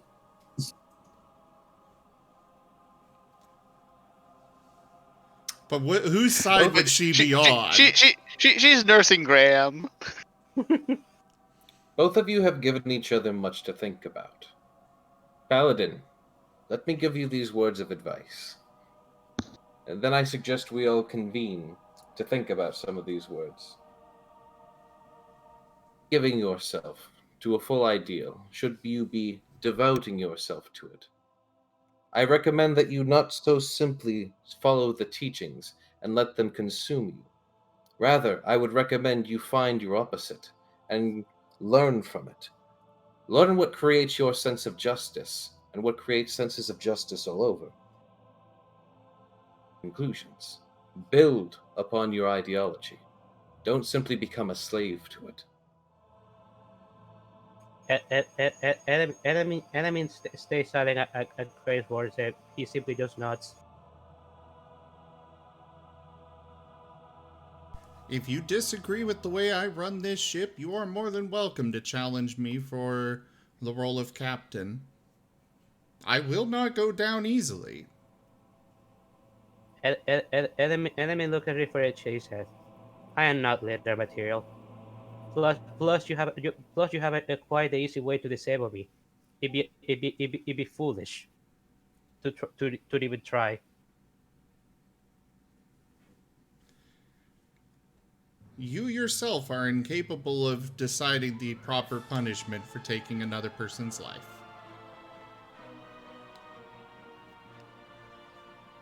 Sorry, say that again? You yourself are incapable of deciding the proper punishment for taking someone else's life. I believe we've left him enough to consider. I would We agree. should let him rest now. You We may have a go. long day ahead of us tomorrow, especially with the politics involved. Yes, politics are no fun. It would be best we save all our debates for that time. Enemy simply not and stands up and just leaves without another word. Now, that said, Aizen, I have a question for you, out of character. Do you consider a king evil for decreeing that somebody be executed? Depends on lots of various contexts. Okay, somebody who kills another person.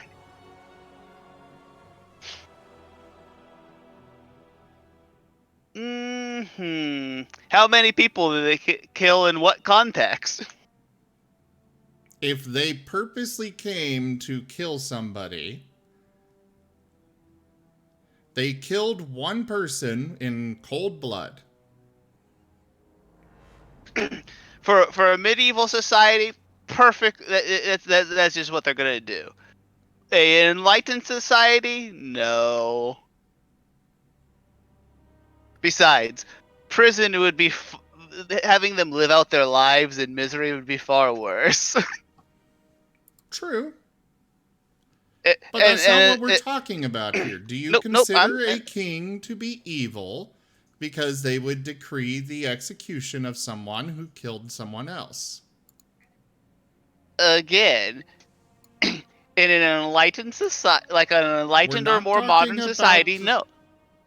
We're not talking about... So even in a modern society, you say it would not be an evil act. No, I'm saying if you're executing someone, I guess it really comes down to, for me, the only execution would basically be the punishment that would be okay if there was like no redeemable hope within them.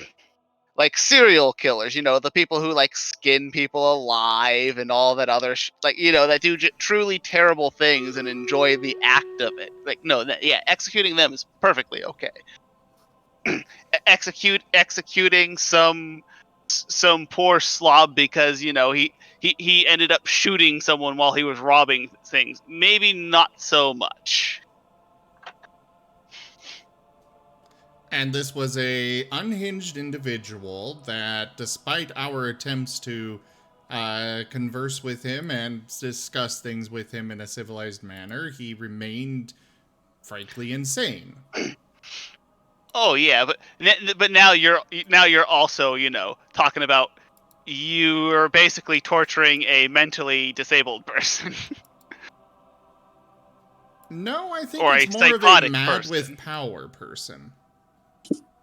Yes, No, a magically powered, mentally challenged person.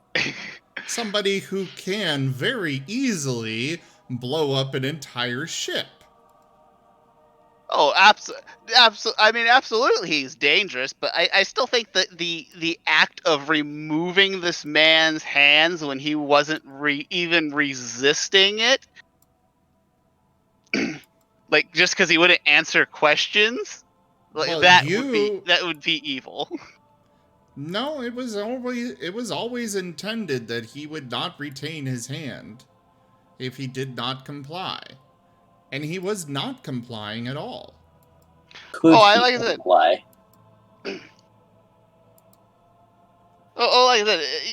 I said, as a practical decision, absolutely. You are 100% correct to do that. As a moral decision, it's the exact opposite.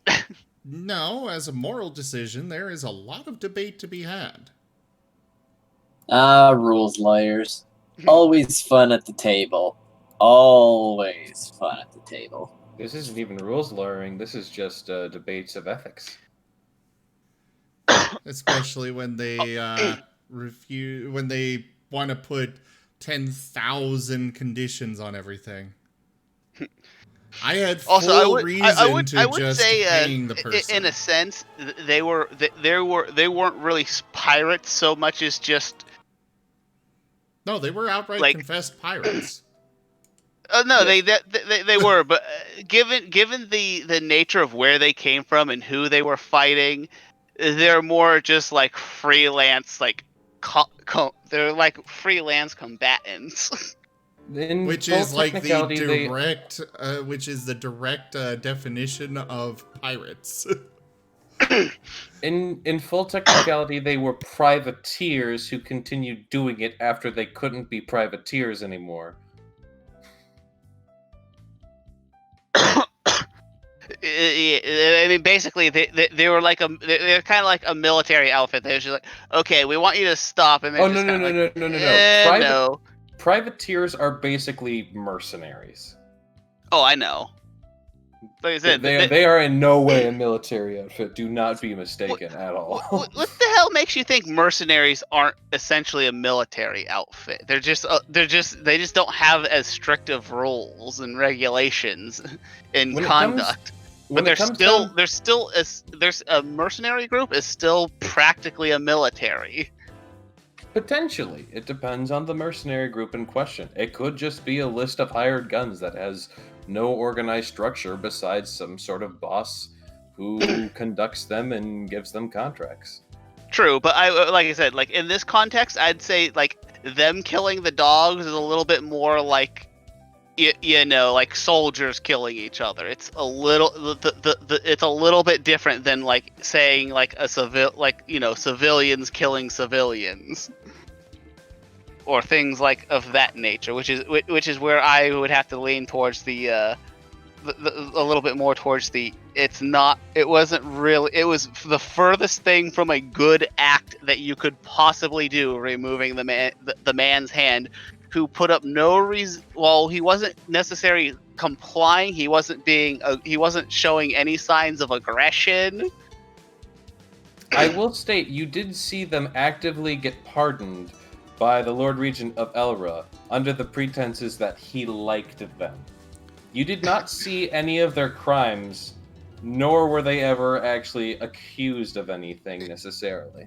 Not only that, but You the do- guy was spewing about how he was going to kill everybody and stuff in the captain's quarters.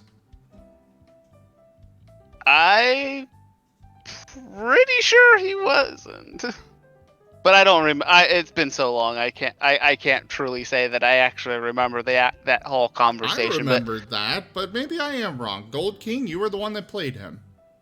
I believe he wanted to die. Yeah, I remember him basically saying he was basically trying to get you to kill him. That's what I Yes. remember. But you wanted answers out of him, and he wasn't giving them to you, so you basically removed your hand. You basically removed his hand Yes, Risforn for not complying with that, regardless of the fact that he wasn't actually being aggressive. Yes, Risforn removed his own hand. Anyways, we should get continuing Yes, so that yes. we can get the Let's- court stuff done. Yes, let's do it. Do it. DM, we've given you plenty of time to plan this out. I've just been waiting because this seemed important to you. Anyway, a dog walks into the room and says, Captain, there's someone outside the ship that wants to board.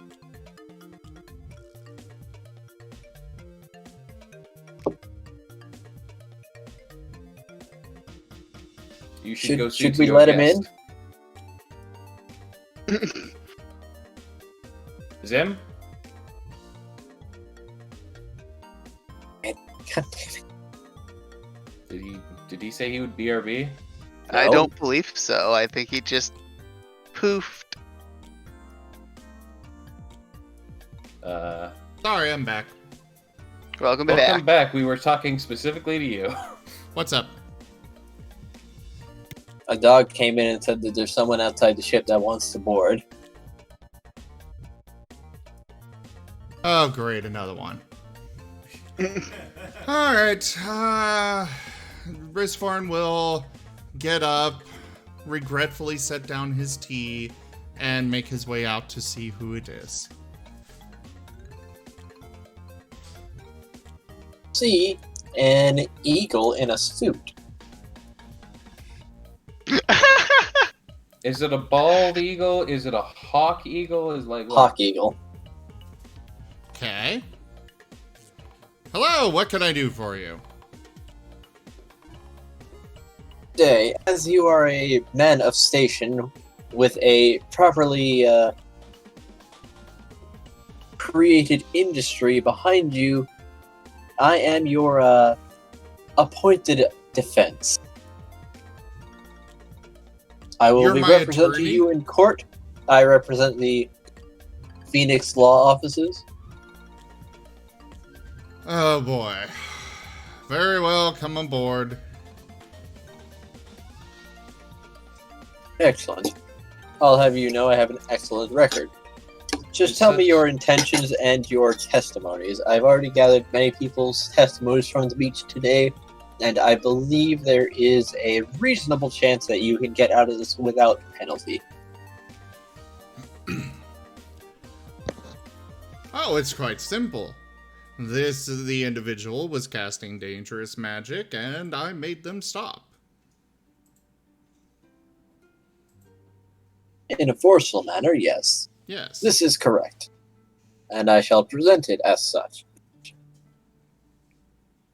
I am the leader of the Ministry of Magic, and it is my legally appointed position to deal with matters of magical difficulty, shall we say. Such as the event on the beach. A strong sense of authority compelled you to act. Understood. But of course, he was practicing dangerous. I suppose you could consider the abomination he was putting out as magic of a sort. It had the potential to rip all of reality into tiny little pieces and scatter them into the multiverse. It was very dangerous and very ill-advised to be practicing such barbaric arcane arts. Interesting. Well, I believe I found a reasonable defense for your case, as going around and collecting testimonies, it does seem to, according to witnesses who've spotted him regularly, for the past 3 weeks he has been doing this repeated, if unsuccessful, magic. Therefore, and thusly, your actions to stop him, however forceful, may have been a bit surge of the moment upon discovering him. I would also defend that I purposely aimed it at a location that would not hurt him or anyone else. But it did achieve the intended effect of stopping him. Yes.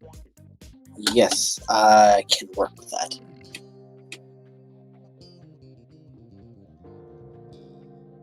As he was turned in unharmed, if indignant.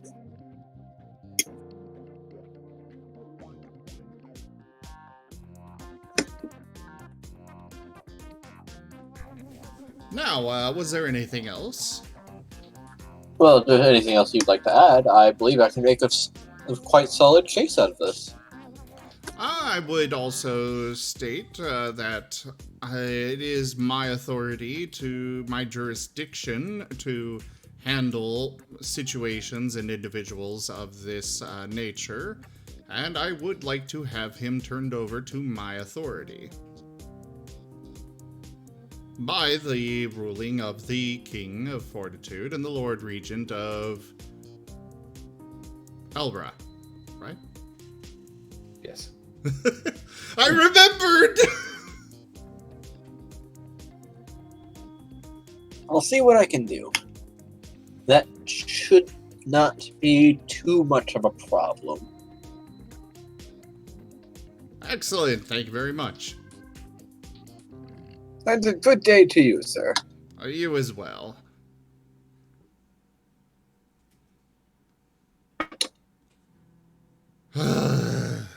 And he leaves. Risforn did that after he left. Of course. But hey, you have an ace attorney. Woo! Oh, that's the donation goal. Cool. Yep. you Your have to chances make for him a getting out of this legal with everything eagle? you want are looking pretty good. Did you have to make it a legal eagle? I did. Also, he represents the Phoenix Right firm.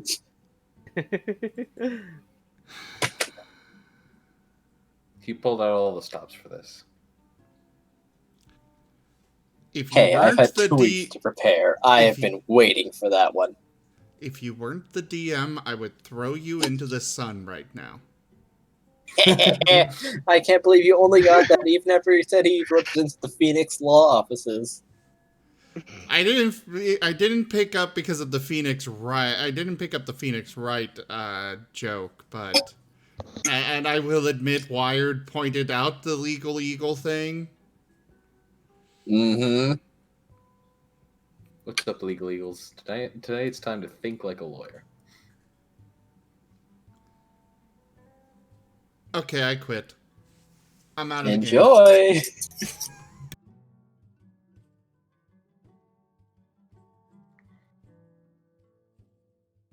Alright, No can we worries, move to on your to this benefit. court?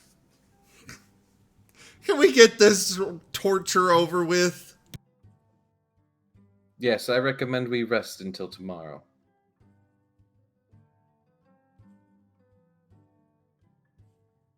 Which means that now Graham is at a -3 penalty to everything. Yay. Yay! Graham sleeps.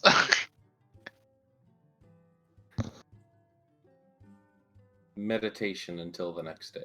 Everyone recovers. Graham. You wake up feeling still a bit weak, but oddly, you are not hungry at all. In fact, you feel very full. Graham is confused by this. And he's gonna look around and try to determine why he feels full, even though he hasn't eaten anything. Elena is in the room, leaving. I'm not forced fed you in your sleep. I feel uncomfortable about this. There's an odd cloth drape around your shoulder that smells off. And how can you smell it? It's as if the smell was lingering over your nose. Did she just shove a bunch of meat down my throat? Not meat, but it appears that she made you a little extra unconscious before feeding you something. Patrick, you Probably forgot how to something eat with- again. I'll Probably go get with the funnel. probably something with a lot of iron to replenish your blood cells. Alright, the funnel. Graham might have to question her about the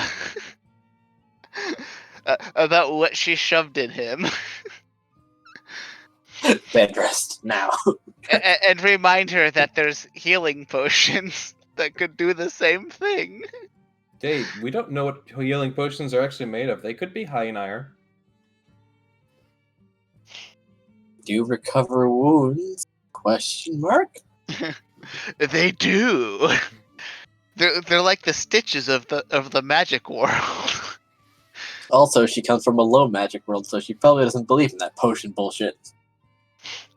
Yes, but she's seen our magic. She knows it's real. She prefers her methods. This is what she knows. Graham just wanted some stitches. You got a mother.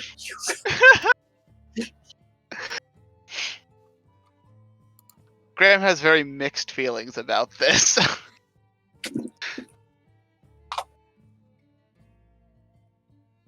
Anyways, The next Graham day is- arrives. It is time for Risform's appearance in court, which will apparently go pretty smoothly.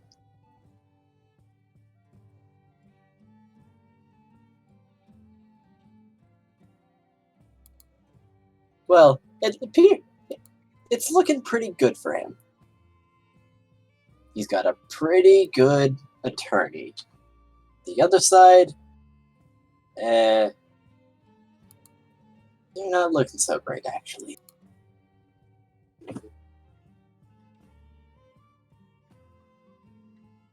My hamster is getting antsy. If we be adventurers, let us adventure. What's going on? Well, Objection. it's the next day, and it's time for court. Alright.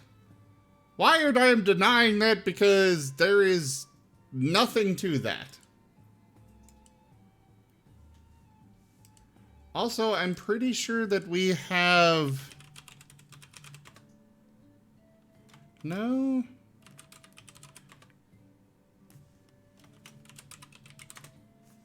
I'm pretty sure we've got a sound effect of that. One of them. Anyways, we are off to court. Risforn puts on the finest... Well, actually, no. Risforn will get up early and go get himself a proper captain uniform. No. Proper robes to go with his station as the director of the Ministry of Magic. Oh.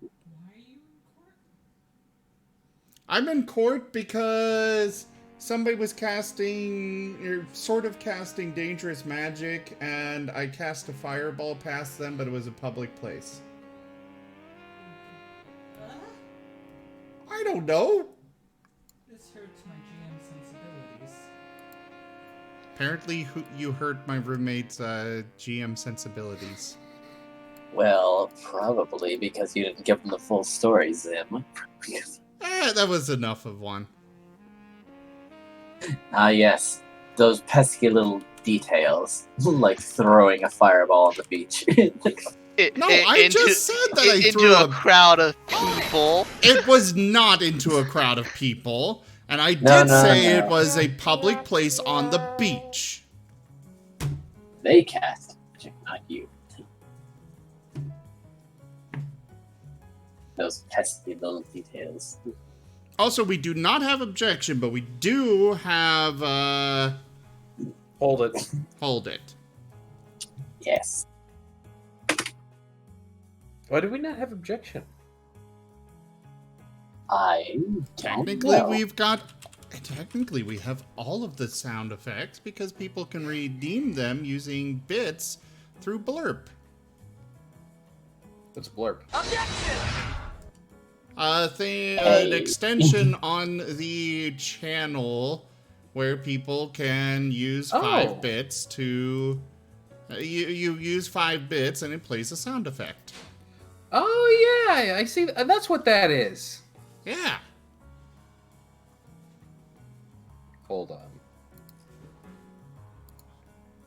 It Hold does on. cost bits, but, you know.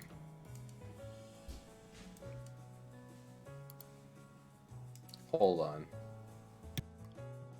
Oh, it costs bits. Okay. Ah, it's not coins. But the bits do support the channel, so you know.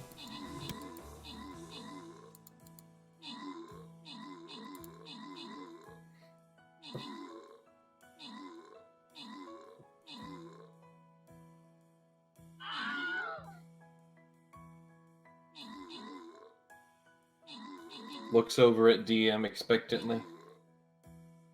All right, shall we? Yeah, we are kind of Proceed. waiting on the DM here. Sorry.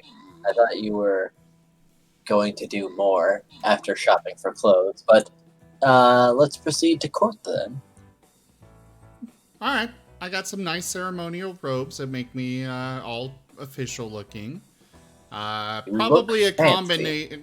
probably a combination between captain's garments and wizardry robe of a sort. I still have my hat on, of course. Magic captain robes.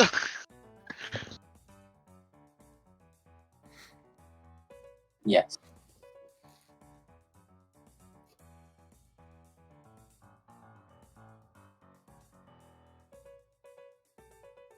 The court hearings are as thus. Your crew is welcome to join the gallery if they so please. However, they will watch in silence.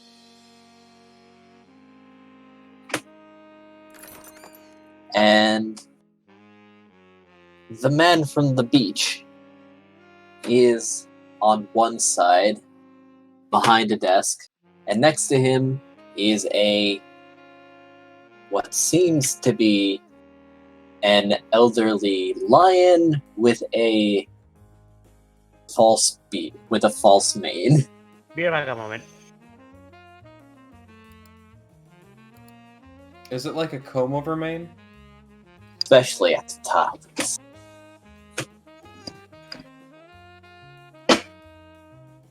Especially at the top. That implies it is a comb over mane at other places too. Risforn yes, is it does. carrying him himself with all of the authority of both of his stations. Oh, by the way, I did PMU. Yes. Okay. And that will probably be brought up in this trial. Okay.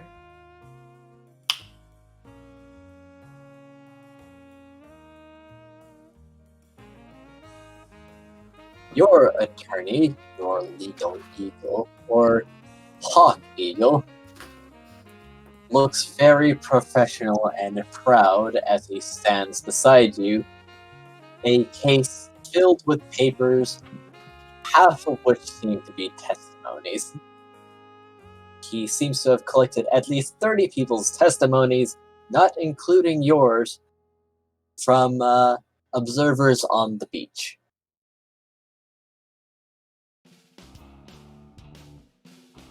And other pieces of evidence.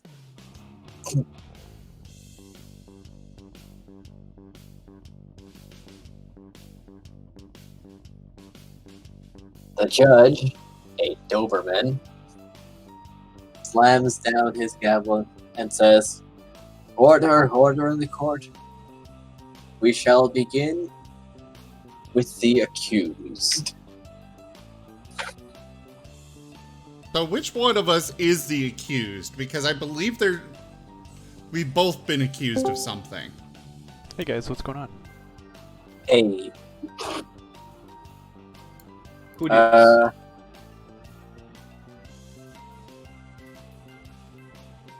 Oh, what? God damn it. Wired!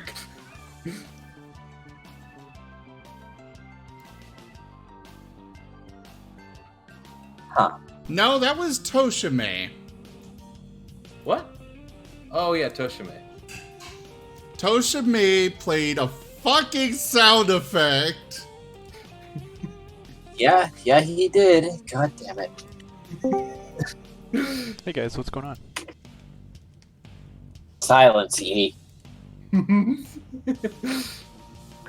Wow, I did not know that was on here.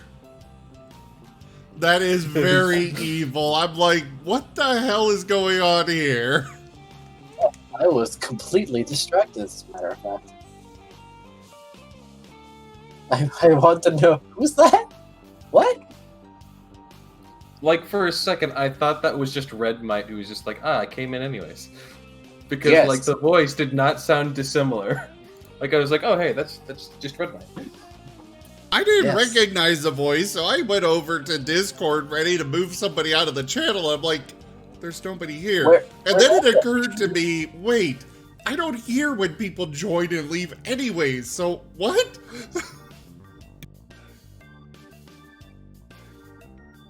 Oof.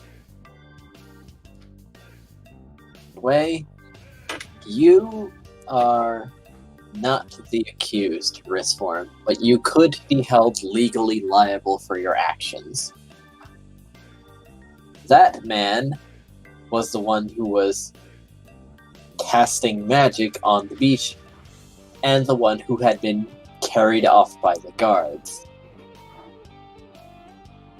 So he is the accused. For the record, I do have my Ministry of Magic badge all nicely polished right on my chest. Yes, you do. The elderly lion will speak up for his client and say, Your Honor, my client was practicing a harmless form of sorcery on the beach that had no effect at any point until he was practically assaulted by the present over on that side. The only one to successfully cast any form of magic was this Risforn fellow who arrived in the city just that very same day. As you will recall, he does seem to be one of the adventurers, quote unquote, who tend to follow their own set of laws, remain unruly when it comes to facing authority, and generally do as they please, because they've had some success. I'm going to lean quietly towards my attorney and whisper that he was able to summon the scarf in question. It's a flag. Flag? Okay. Yeah. Specifically the flag that was the cape that Magna used. The eagle says, well, technically correct. However, it is in Element's possession and was thus removed from the scene, and he, from what I gathered, fell unconscious when it was successfully cast, so he has no recollection of it. In other words, no viable evidence.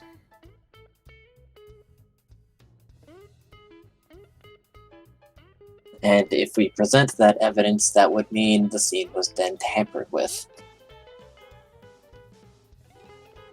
Risforn will just nod and lean back to his seat.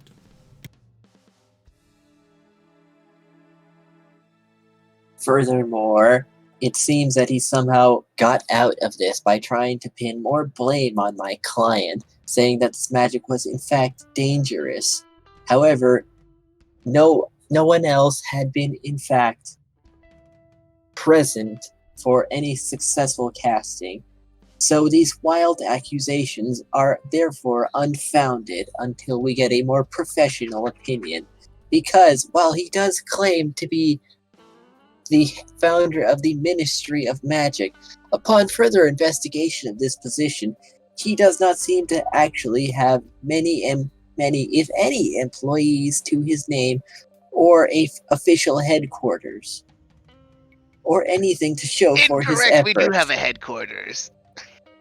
Well, yes, but he's trying to slander and blow Oh, smoke. I know. I was just saying we have a headquarters. This Ministry of Magic, since its founding, has had no noticeable achievements or results, much less employees.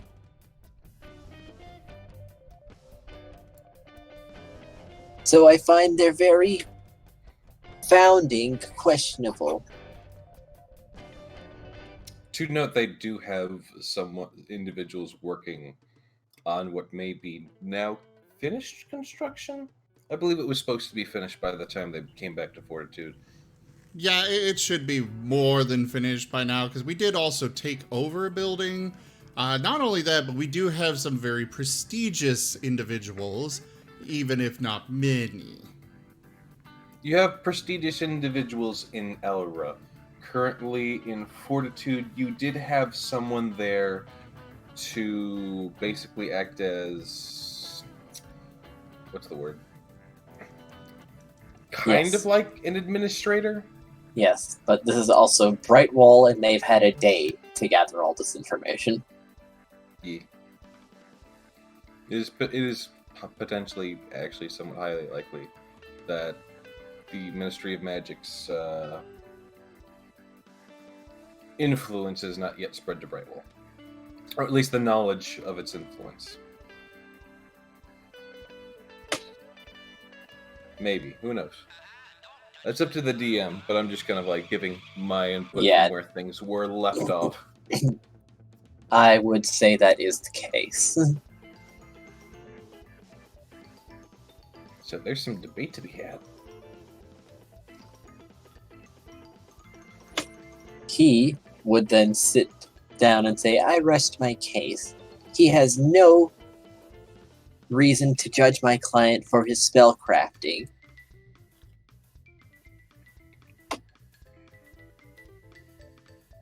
And as other witnesses have stated, he threw a fireball in a public place. While it may have landed in the ocean, it was still a voluntary choice to cast a very dangerous and, in fact, explosive spell. I like how this guy just rested his case and then continued to go on. Yes, he did. To which case the league, in which case the eagle will stand up and say, Your Honor, it seems that the other attorney is not very aware of our court proceedings and has continued to speak after resting his case. I don't think he's putting very much stock in how proper proceedings work, but that is besides the point. My client is, in fact, a very prestigious individual. These records show that the Ministry of Magic has, in fact, very solid foundings, and there are, in fact, some very reputable individuals within the Ministry's employ, along with a small list of achievements whom I shall present forth as evidence. And he will hand the bailiff a piece of paper that he will take before the judge. To note, amongst the list of achievements would be retrieval of the crown of the king. Yes, that would be on there. It seems that your attorney is very good at gathering information. Probably because he put a little more effort into it. Or You're the other guy welcome was for saving deliberately the trying to crowd. slander.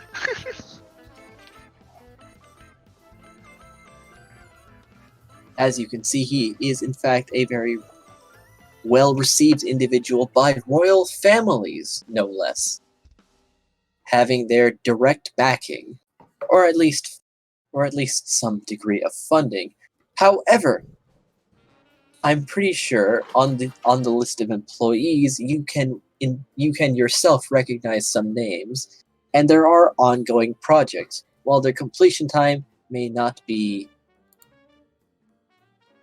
known at this moment, they are in fact underway. So there are in fact achievements to come, as it was founded not even that long ago. So I do not believe it is fair to judge them on what they have accomplished so far.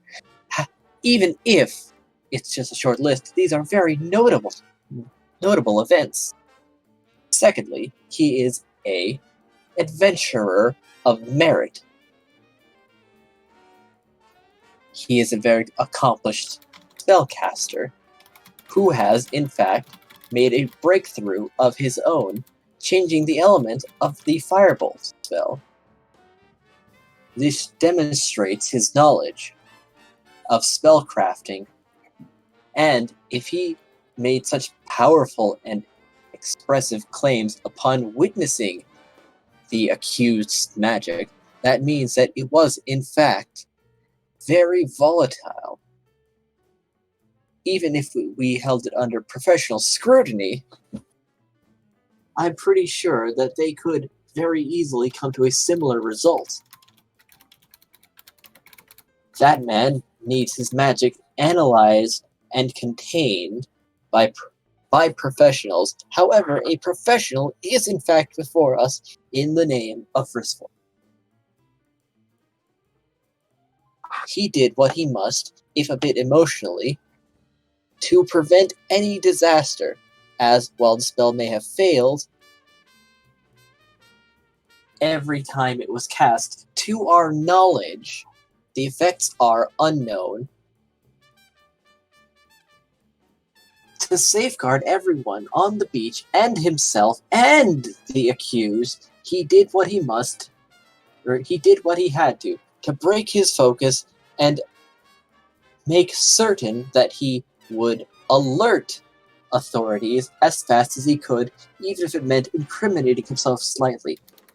He is a very passionate man when it comes to spellcrafting, and will not allow the accused to slander it with such a dangerous, untested, theory-crafted spell that was not yet even put to paper.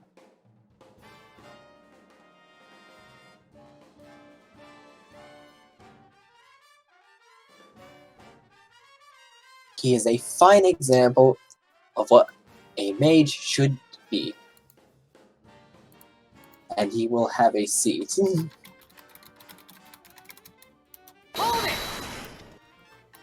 The defense That was not the one I rests.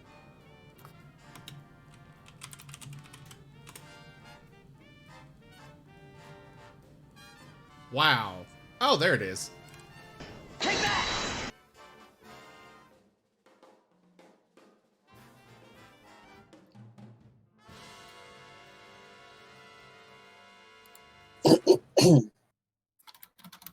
Risforn will nod appreciatively towards the eagle. I never thought I would get to the day where I was in D&D and I was literally at a court hearing. Oh no, our very first campaign here in ZGF, one of the first things we wound up doing was a court case. And that was because, actually we had two in that campaign. But the first one was a gnome had taken note of our achievements and started selling dolls of us.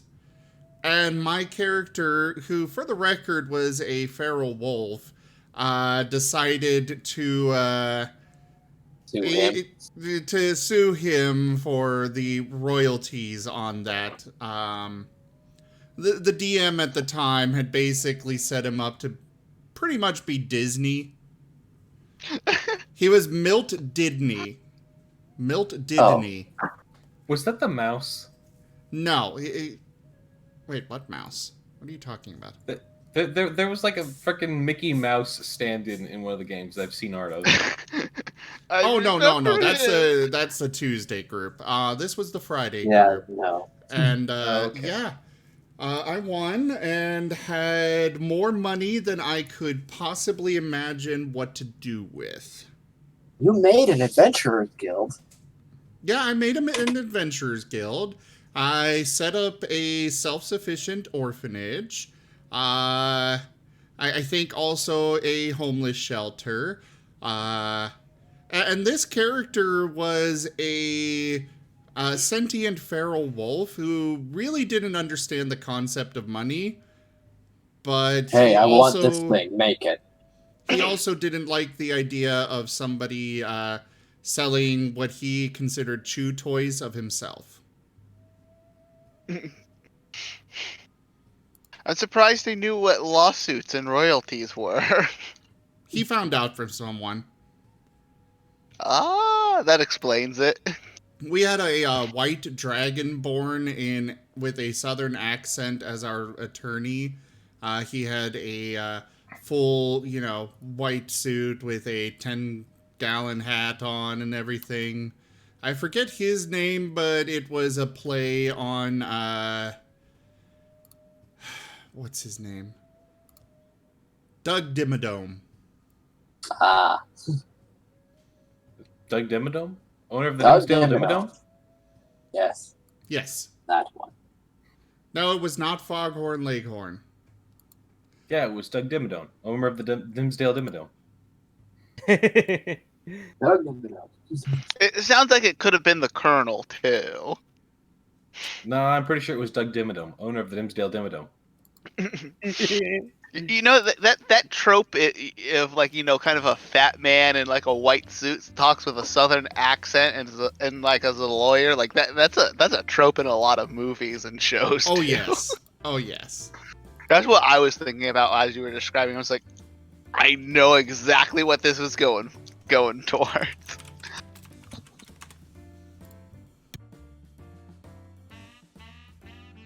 Now, question: how long would you like me to spend on this trial? Because with that opening, it's coming out pretty strong. That is up to you. I'm enjoying this. All right. I'm enjoying it too. Let's continue as we are now, but I am effectively talking to myself then. That's fine with Wrong. me. Witnesses. Ah, You got- yeah, You witnesses. got party members as witnesses. They are in the gallery. I don't know if I want any of my party members as witnesses. Maybe Cray. Yeah, see, the problem is that anyone can call a witness, including the guy who's against you. Oh yeah, he could call Element because Element was next to him when you threw the fireball, and he might. Yeah, but Oh, yeah. Ellerman can be dismissed because he did pass out. That doesn't mean that his opinion and what he saw up to that point can't be useful to the case, though. I still don't want him to. It We'll doesn't matter see. what it doesn't matter what you want. It matters what the lawyers do. Haha. We will call the accused to the stand. He will make his testimony, and you will he will make his testimony. The Ponzi noble takes to the stand. 'Twas perfectly within my right to be on the beach. I picked a secluded spot where I was not bothered by anyone and was always mindful of my surroundings. They approached me when I casted my spell. When I attempted to cast my spell. To this day, it has not been successful, however, but I'm certain this teleportation spell will work at some point. I just need more time and a place to focus. Sure, the circles I drew on the sand might not have been sufficient, but I have not been allowed much of the family budget for personal crap. To when I was accosted after passing out by these rogues. And when I woke up, they made such strange demands of me. I didn't understand, and I wanted them to be gone. Upon not submitting myself to their demands, that man over there threw a fireball by my face. Why, I dare say I could have been singed if he was just a few inches over to the left. Killed, in fact. How dare he do such a thing, and you call it a warning? I ought to have you have.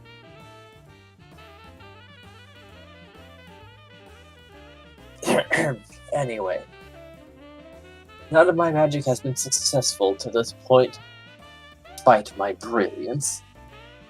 And therefore, you cannot judge me for it. I'm merely a college initiate, after all.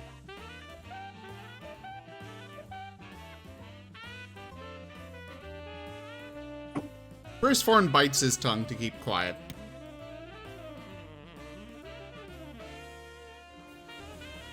The judge looks over to the eagle and says, "You may now cross-examine the witness." And the eagle stands and says, "Now, you said this was a theoretical teleportation spell, yes? Yes, that is correct. Now, what, pray tell, were you attempting to teleport? Why, I was. And the noble falls silent, and the eagle will press forward upon finding a very, very distinct weakness and say, "Ah, you were thinking of nothing, weren't you? For such a genius, your insight seems to fall very short of the mark, doesn't it? No wonder you remained a college initiate for the 2nd year now, if the records state. You have failed multiple tests, and your spell work is shaky at best. Teleportation spells are very finite and precise spellcraft. To think you would try such a thing in a public setting, unsupervised by professionals or your professors. And you were thinking of nothing at all. You could have brought something forth very dangerous. You could have even brought a patch of darkness. As the mind tends to conjure just blackness when it thinks of nothing. You could have brought something very dangerous into the city. My client was perfectly in the right to stop you in any manner possible. How dare you, sir? Question: Did any of the people the Legal Eagle manage to talk to? Did any of them see the fight that Graham did and think that the rabbit with covered in black smoke with the 2 rabbits fighting each other with black smoke and purple flames might have been darkness? Who knows? You're not You sure know, what that's a happened, good actually. point. You're very not sure what happened, actually. Damn you. Because, strangely enough, there doesn't seem to have been an incident report about that at all. Not in the slightest.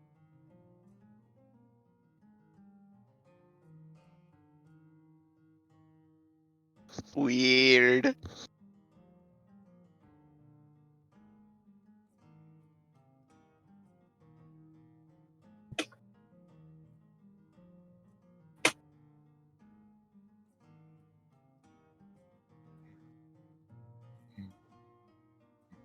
To my next point, sir. You came to the beach, of all places, to practice your spell. Why would you not do such a thing in your home? In a private quarters where you would most assuredly be undisturbed? Oh, please. I would have been disturbed, of course. I have servants waiting upon me at all hours of the day. So many obligations to tend to. As long as I am home, I would be endlessly pestered by societal dances, dates, people coming to meet me, or just my parents. No, I needed somewhere a bit more secluded. The beach is not a secluded place, sir. In fact, it is one of the more popular gathering spots full of tourists who would, of course, bother you. And I do not appreciate your slander of my clients by calling them brigands. You are talking to the founder of the Ministry of Magic, and a ship captain. He is a thug, and he acts like one.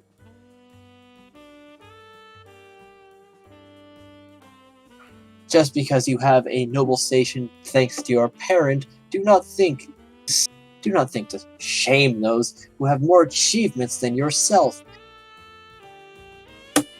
This is getting nowhere. What is your point?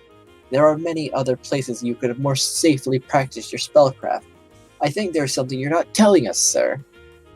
What might that be? You mentioned lines in the sand. However, when asked about your spell, you said there were no written components, in fact. Well, I was practicing. You see, the spell work isn't very, finished yet. You are trying to practice a spell, and a teleportation spell, no less, and you were winging it. Even people untrained in magic, anyone could very easily see the problems with this. You cannot wing magic. I am a genius. I just needed a bit of time to focus and gather my inspirations. You cannot gain inspirations on the fly with spell work, least of all teleportation, sir. God, you don't know magic. None of you know magic. I'm the college initiate. Untrue. My client here happens to be a very proficient spellcaster, as I have stated before, and was ashamed and horrified by what he witnessed looking upon you. So much that he had to be moved to action, and you will still flail around in such a disgraceful manner, sir. Well, it was not just me that he put in danger. I call the fox. He was beside me as the fireball flew past me.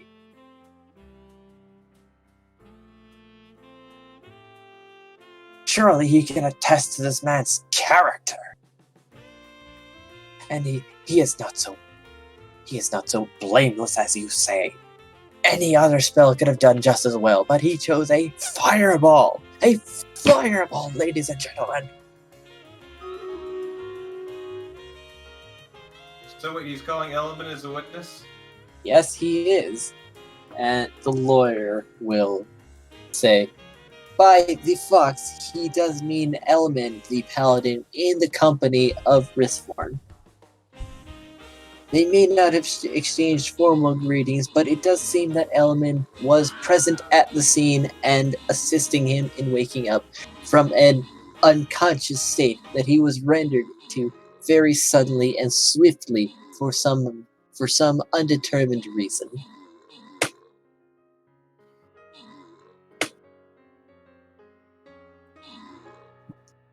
Element, you're being called to the stand. However, that noble has very, very much disgraced himself. That the legal eagle is ripping him apart. Verbally. Element? I'm here. And I heard you guys.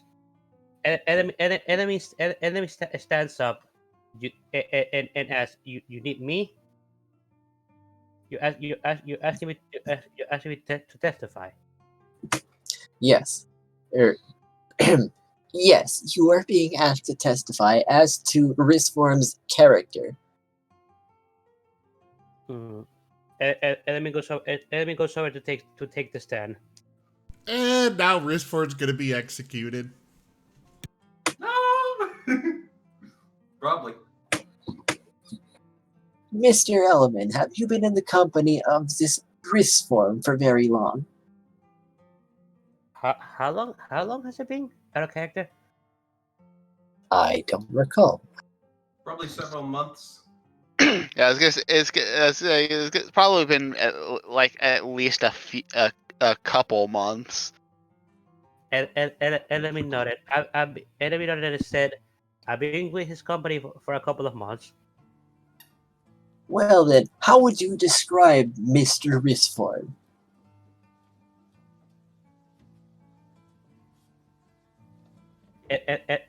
Enemy closes his eyes as I seem to be thinking about what to say. How would I describe Risform, you say? What sort of man might he be to cast such magic without regard for others? Enemy answers. Enemy proceeds to answer. I know Risform as a rash and impulsive individual, but a good leader nonetheless. He said. And you were present during during the incident, correct? That is correct. According to the testimonies, it does seem that your captain willfully shot this fireball while you were beside the man. How did you react during the time? Enemy says, if I be honest, everything afterwards, after that, came towards me was a blank. I completely passed out. I see. Did you perhaps talk to him afterwards about this? It does seem that he did not even seem to register you, his companion, by the side of the accused.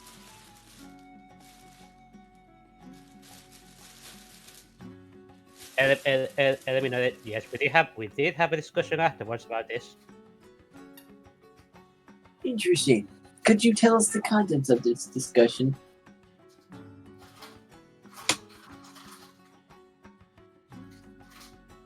And the eagle will say, I don't believe that is relevant to the case.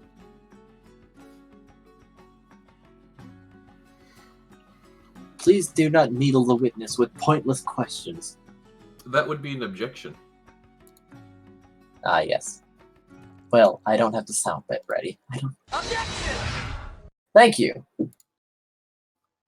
This line of questioning is irrelevant and holds no bearings on the current case at hand. Please do not needle the witness with pointless questions, Mr. Payne.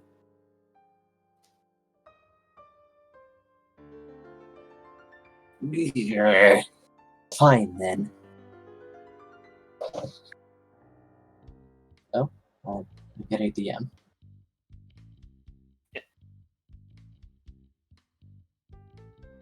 I mean, obviously, he was about to sleep, but he closes it again.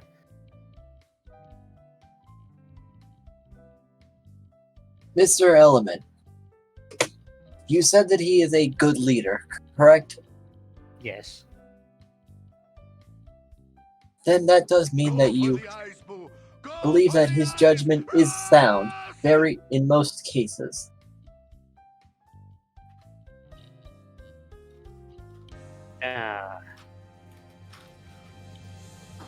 Element wrote this chin. I would say that more about a 50-50, in my opinion.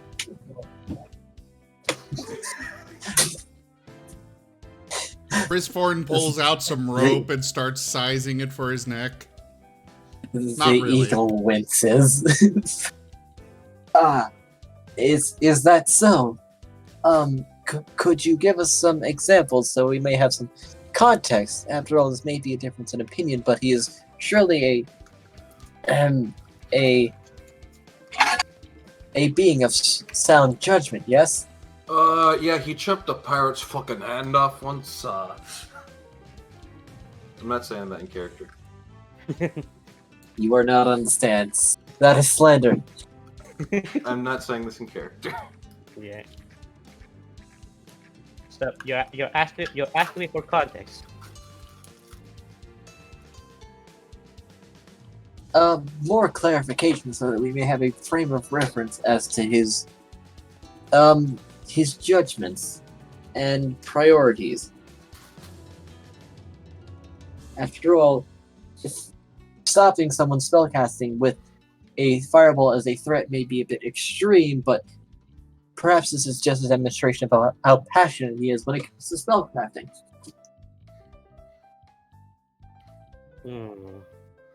Element closes his eyes and he asks and wonders, may I ask you a question, Sir Eagle? Of course, yes. I'd like to ask you, what do you consider to be justice? Well, justice is a difficult thing to determine exactly. Every city has its set of laws. I believe justice is following the laws as determined by the populace on a case-by-case basis after gathering all the facts and making determined, sound judgments. What can be seen as justice by one can be seen as wicked by another, but that's because they're in different circumstances and have grown up in different fashions. Therefore, and thusly, we have the written law, which is understood by all. If we can follow the written law, there will be justice. Enemy noted. Thank you for your answer. Thank you for your answer. As for the answer for your other question, give me a moment. I need to think about this.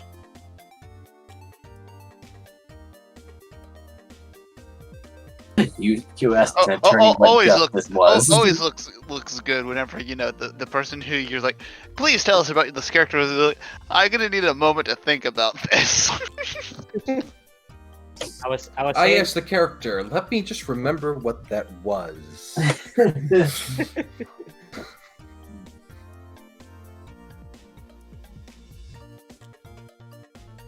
Yeah, it did not good when he said about 50 of his, or about, he was 50-50 when it came to sound and reasonable judgments.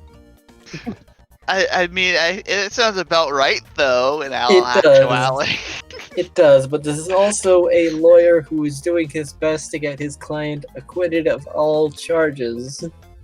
well, technically, Risforn isn't the one on trial here. It's determining whether or not the accused was doing something dangerous.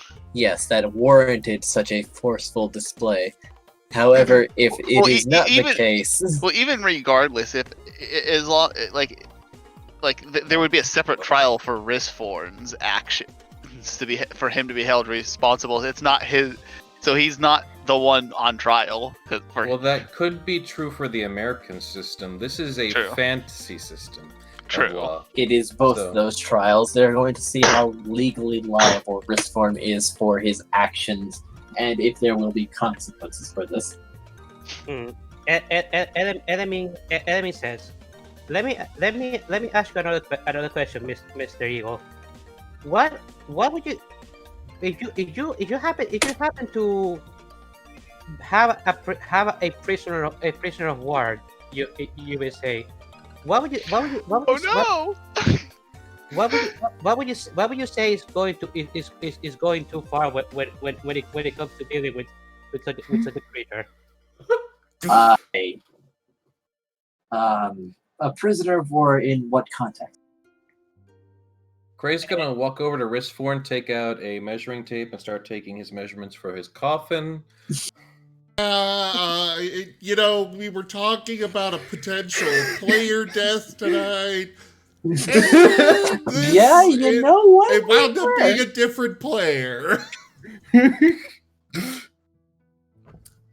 Hashtag party wipe. Enemy says a prisoner of war after his term. Why is the legal eagle not getting this man off the stand? Because he's already been called to the stand. He can't be called off the stand until the judge is satisfied with his answers and questions. that is the case. True, but I think there is some there is basically like a point where the lawyers could be like, hey, guess what? We don't need you to answer that question. Just say yes or no, like that kind of thing. There is, yes. He could also be, So these are not things that can be answered with yes or no questions. He could also be asking what these have to do in regards to his character. No, the legal eagle doesn't want to ask that. The legal eagle should want Element to shut the hell up. Well, see, but the Yeah. legal eagle the thing is, the legal eagle doesn't know Risforn chopped someone's hand off. Yeah, The legal eagle he only is- knows everything according to the beach and his status. The entire thing with the hand cut off was very much a secluded incident within the party and the airship. Yeah, no, he doesn't know where you're going with this. Enemy super says a prisoner of war after some sort of skirmish, like he was some sort of warrior that was captured after the battle was over. like a bandit? A bandit, a pirate, something of the sort. What would you say will be going too far when it comes to doing justice to such a creature? Well, I suppose anything that could cause. Well, what were the conditions of this capture? Enemy simply says defeat. It was just an unconditional surrender. Unconditional surrender. Well, if he surrendered, I would then call into question what he did before the fact.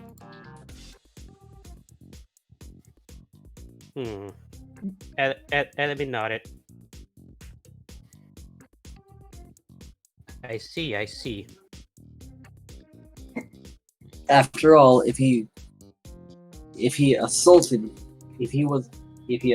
you and then realized the error of his ways in a quick and rapid fashion, then perhaps the sentencing would be rather light, as no lasting damage had occurred. I would like to just point out here that I am really appreciating how well you're sticking to your character element. Even if you're going to get me executed. I don't think they'll execute you. They might fine you into the ground, but I don't think you're gonna get executed because you didn't hurt anyone and you stopped someone from doing dangerous magic. The worst you're responsible for is just excessive force to do so. Oh no, the way he's talking, I'm definitely gonna get executed.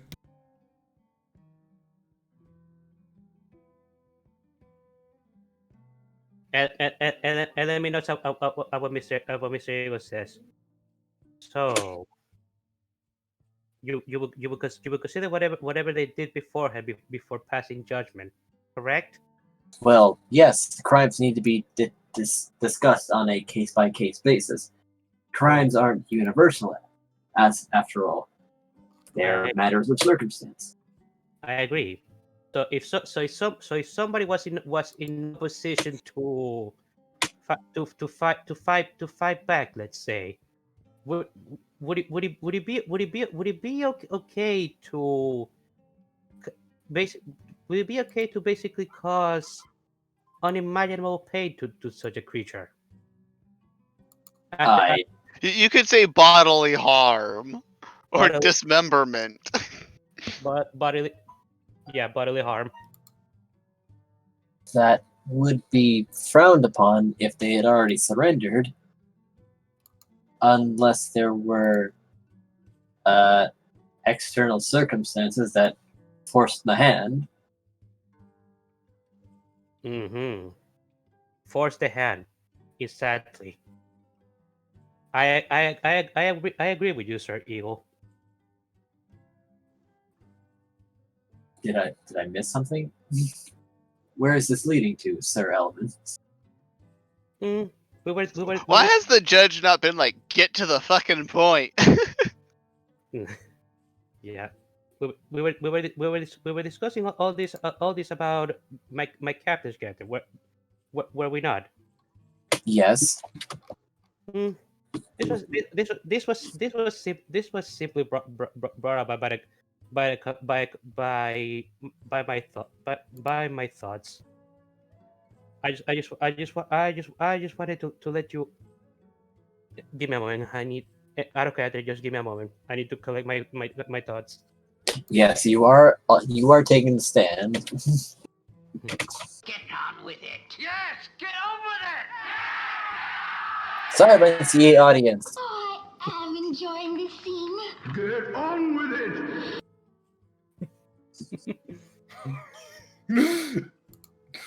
Oh god, that's a good one. It's pretty good.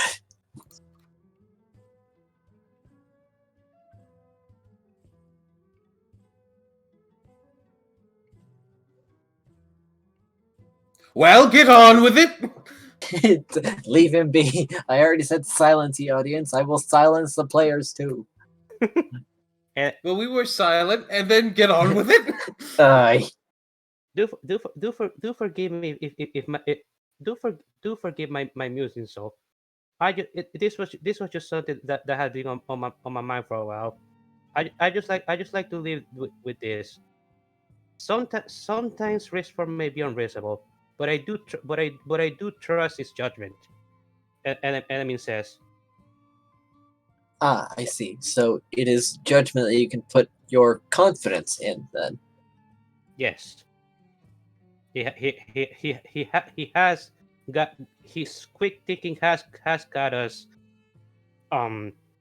it has got us out of quite a few bad situations quite a few times.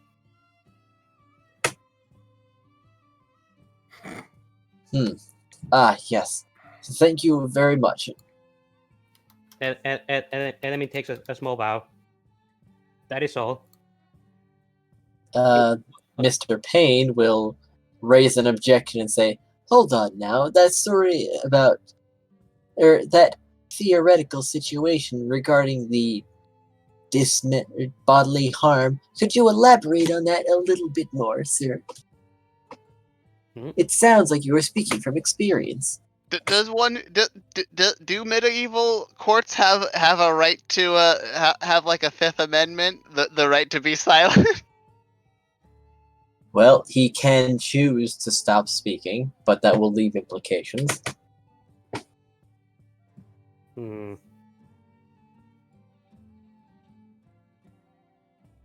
Even still, I mean, the Fifth Amendment is only the right to not,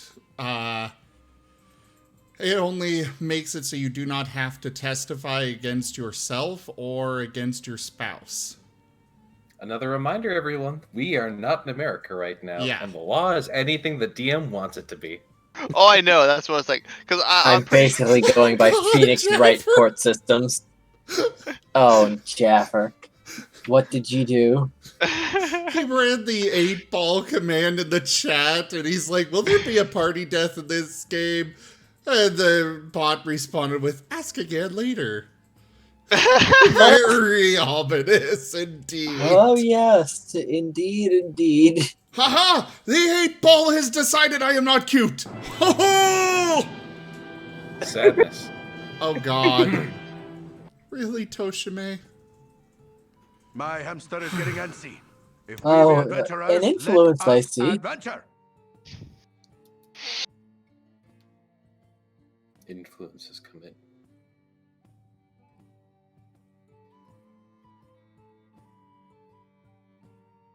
Will Zoom fit in a pine box? Outlook is good. I mean, it says the outlook is good, but which outlook is it looking at? Because I could think of a few ways he would fit in a pine box. The judge puts his gavel away and What? pulls out a different gavel. This He one just is pulled- he made just of pulled out an silver. enchanted gavel. It's also known as the banhammer. Oh no, is he pulling some magic shenanigans? Yes. He slams it down on the table, and everyone feels the effects of Zone of Truth. Why didn't he just start with that? I don't know. It's what the influence wanted. Oh. Oh no. Okay, Risforn, remember how I said you might just get a slap on the wrist? It might have escalated beyond that. Risforn, why are you rolling damage? I'm getting myself ready for what it feels like to die. Oof.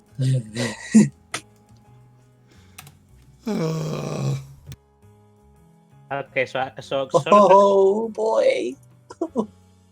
okay, so Mr. Ping asked me to elaborate on the story. Yes, in that theoretical situation, it sounds like you're speaking from experience. And then me nod. I suppose you could say that, yes. So then, judging by your line of questioning, it seems that you had a captive in which your captain decided harm was the best course of action, even during willful surrender.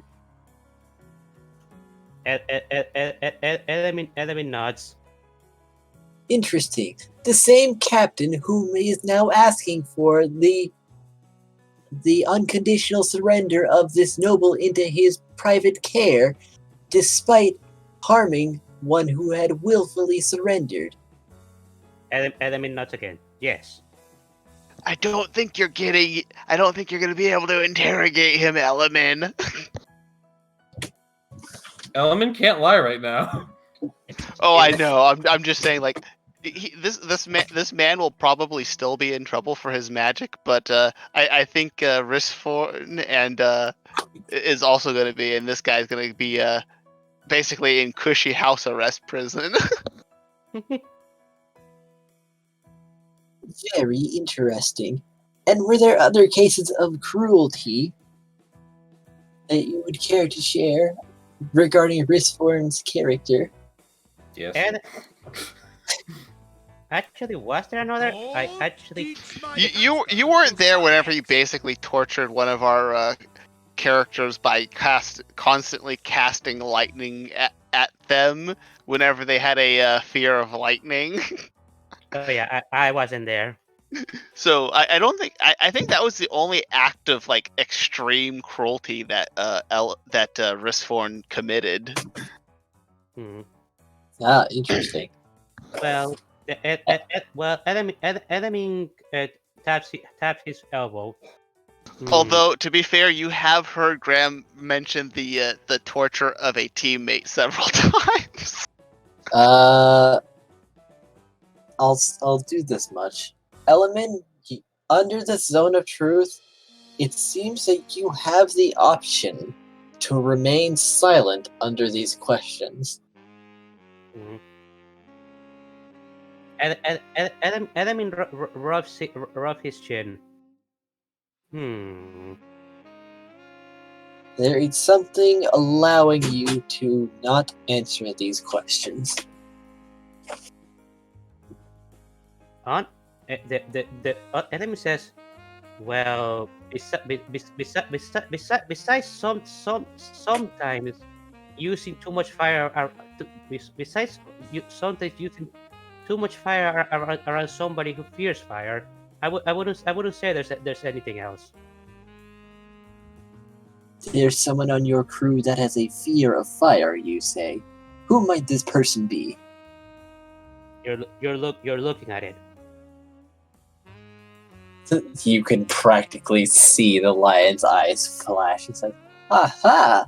So, while you were standing next to him, Risforn deliberately chose a fireball to hurl past you, and might that be the reason why you don't remember the following events with much clarity, sir?" That is correct. I became unconscious due to it. Very interesting. Objection! Risforn was very focused on the man in question with his dangerous magic. He had not taken note of Element beside the man. Be that as it may, that shows a lack of judgment on his part or awareness of his surroundings in general. If he would throw a fireball right by his teammate, who is in fact very frightened of fire, showing a very clear disregard for even his companions.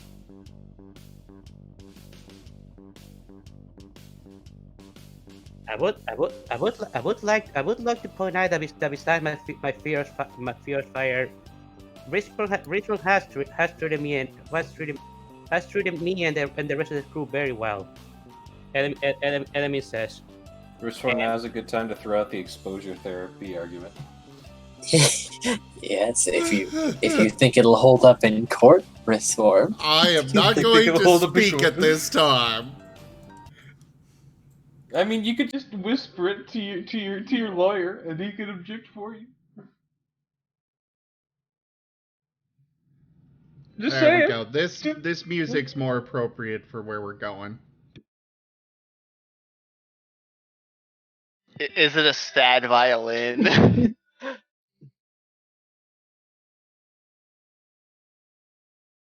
Is that town's music? What was it again? I forget. Lavender Town. Lavender Town. That's it. That dead place. What with the tower and the ghosts?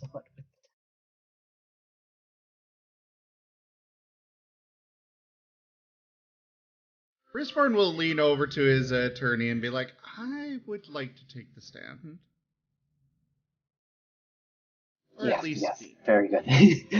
And the legal eagle will stand up and declare, my client would like to take the stand at this point to defend him, to represent himself.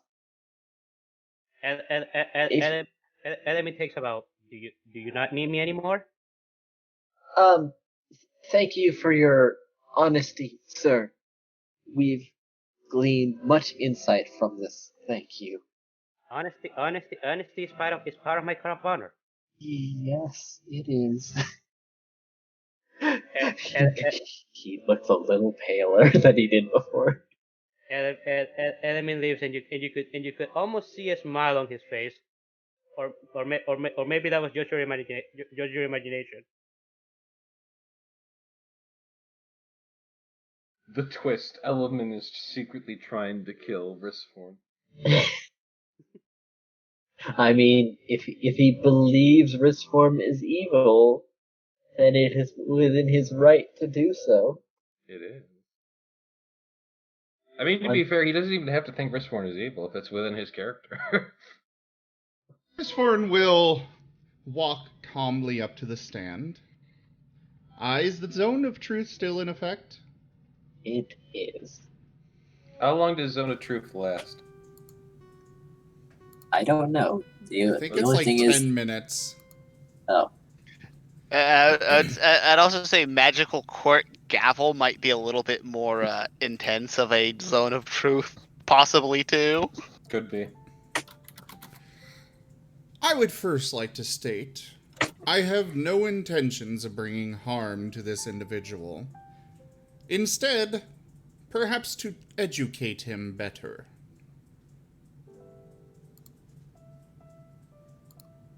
Element tilts his head.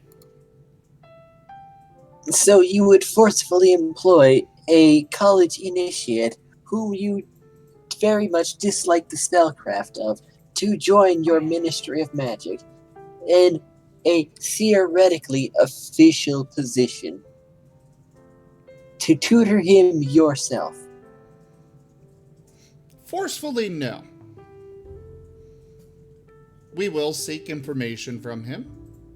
I will explain how magic is done properly, and then it is up to him whether he remains at this current college or decides to do whatever he wishes.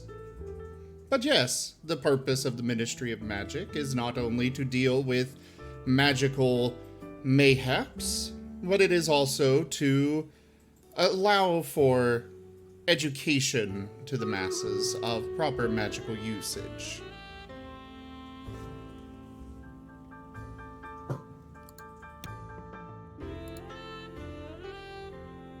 Quite a lot of responsibility for someone like you, an adventurer who seems to be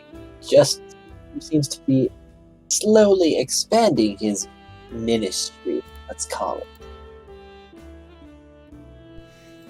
It is a slow growth because we choose to find only the most qualified individuals to join as staff. We do not accept just anyone as staff members. Students are another matter altogether. But staff, as you can see from the paperwork, we do have the renowned Professor Risforn in our employ, as well as an artificer by the name of Jaffer, who has created fine magical weaponry.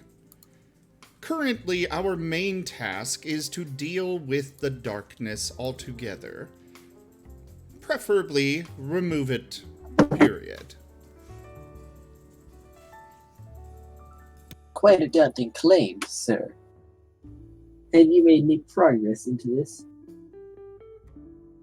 What was that? Quite a daunting proposition you've set up for yourself.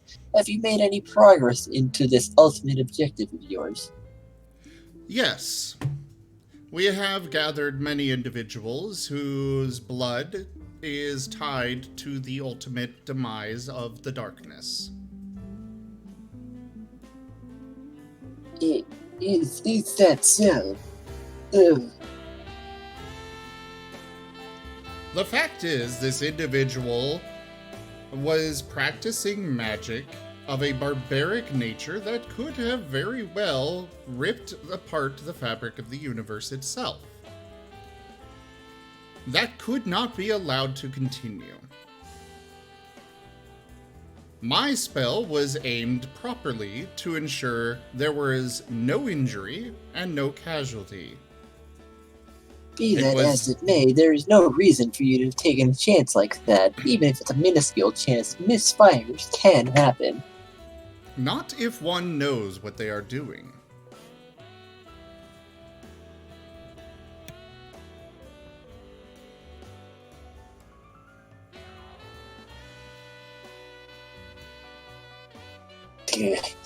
But by all means, continue. It just seemed like an excessive amount of force, simply to stop one from casting. I'm sure that you had other, better suited spells at your disposal. I do have counterspell at my disposal. However, attempting to reverse a spell of that nature could have had even more drastic consequences. And therefore, I chose to interrupt his concentration instead. Through sheer intimidation, sir. What was that? Through sheer intimidation, sir. Despite your companion standing directly by his side. I ensured that no one came to harm. Mental harm can still be a factor and is important as well. While that is true, that can also be healed. And either way, the potential danger to the entire region, the universe, everything of all existence, it called for such an action. That's right. Well, according to some of the testimonies I have gathered here, it seems that you were harassing him a bit beforehand, before the spell you cast was fired, and by that point it seemed that he was already calling the guards for one reason or another.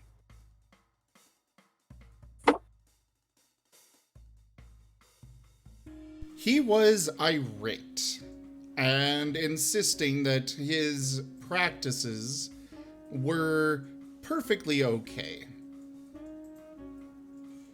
And therefore, I took the solution that was required. Him summoning the guards already, would it not have been more proper for you to wait for them, as he was still perfectly conscious by the time they arrived? I do not believe that the guard of this city is properly equipped to handle magical problems such as this. Which is why myself, in the authority of the Ministry of Magic, took it upon myself to deal with it. Your authority as in the Ministry of Magic may not extend to here in ways that you may think it does. All Elrin assets are to be considered irrelevant in this hearing, as this is exclusively Fortitude law. And I have authority by both Elra and Fortitude. Originally, the King of Fortitude himself signed the paperwork establishing the Ministry of Magic. He signed the paperwork allowing the establishment of the Ministry of Magic. He has signed the paperwork allowing us to manage the ministry, to take care of these magical problems, and to do as we saw fit.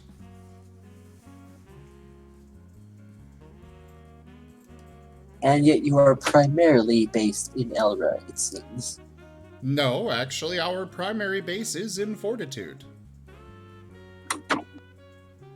Yuck. Very well, then.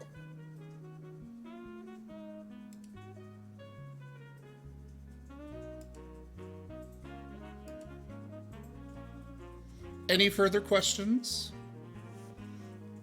What might your business be when it came to visiting our town of Brightwall?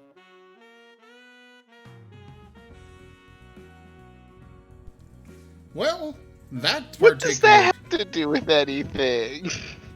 I see no reason to... He's trying to grasp at something because he is in a losing position still. Yeah. What was our actual purpose here? You were going to kill creatures in the sewer that were damaging it. But we took a detour to the beach first. Yes. We came here to have a well-deserved vacation. We came here for two purposes. The vacation.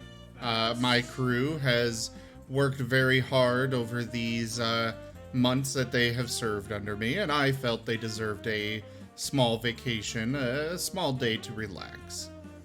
And we had a very good one until matters with the individual over there. However, we also have a job in this area to go into the sewers in order to dispatch creatures down there that are causing damage. I would like to say that I do remember that you said this was a very, very well-known problem, that the darkness in the sewers was a problem, and they were sending adventurers and stuff like that into the sewers to help deal with this problem.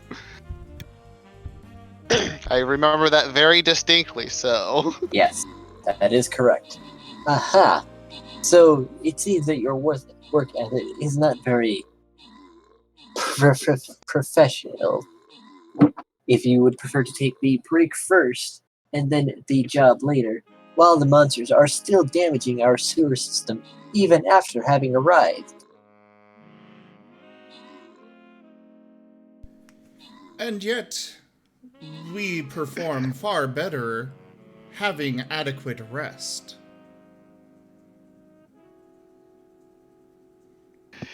Yeah, we have been just basically go for like what is it, 2 months straight, basically. Yeah. We have been going for a long time in this fight against the darkness. We have faced a dragon, we have faced a spellcaster who was controlling said dragon.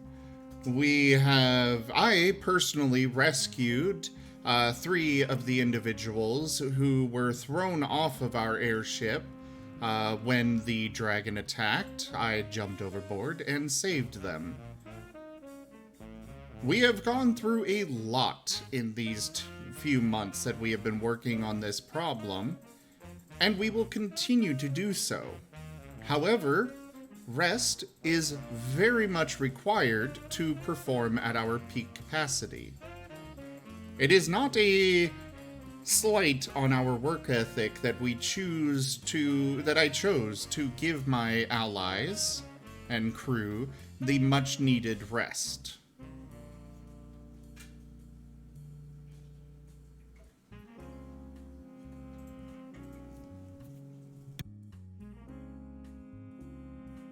Very well then. No further questions, Your Honor.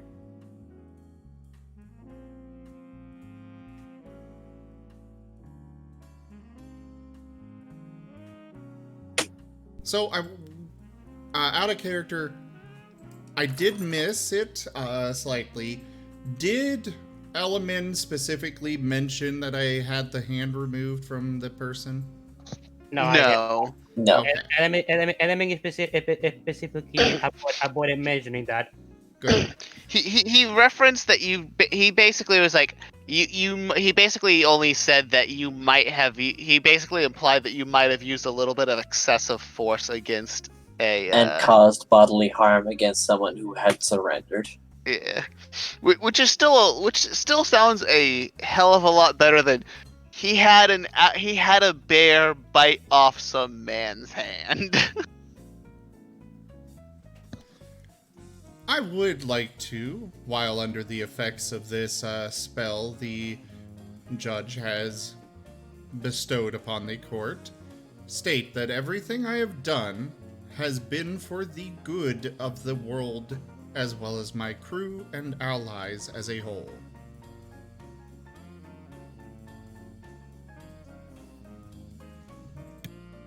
Enemy nods slowly from where he's sitting. Risforn did say that looking directly at Element. Enemy slowly nods, knowing Risforn was speaking to him.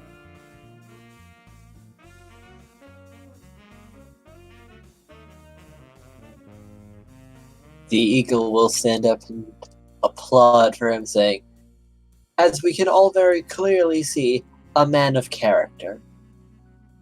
Thank you for your time. Judge, would the jury deliberate and reach a conclusion?" Very well. Court will be adjourned for 15 minutes. Risforn stands up and walks calmly to his seat.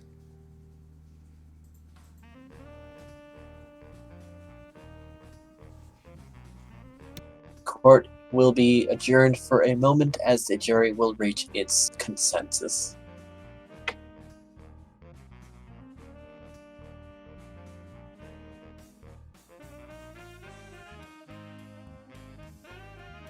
I suppose now we're going to the break room or something, or are we staying? Yes. No, you are all going to the break room, as court has been adjourned. Alright, Risforn will walk out of the courtroom into the break room, taking his seat calmly. The rest of us go into the break room too? Yes. Element goes to the break room as well. Does the same thing. The eagle follows and says, "Well, apart from that bit with your companion, I think it went quite well. It wasn't too damning." I have nothing to be damned for. Enemy says, I was simply speaking the truth. Well, some people, citizens who are used to comforts, can be a bit biased in some regards.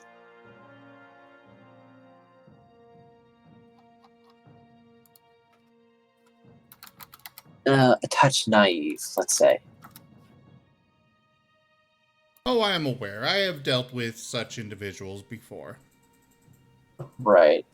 Well, I think it will go well, and you might... Well, it's not unlikely that you may receive the noble with a, perhaps, fine.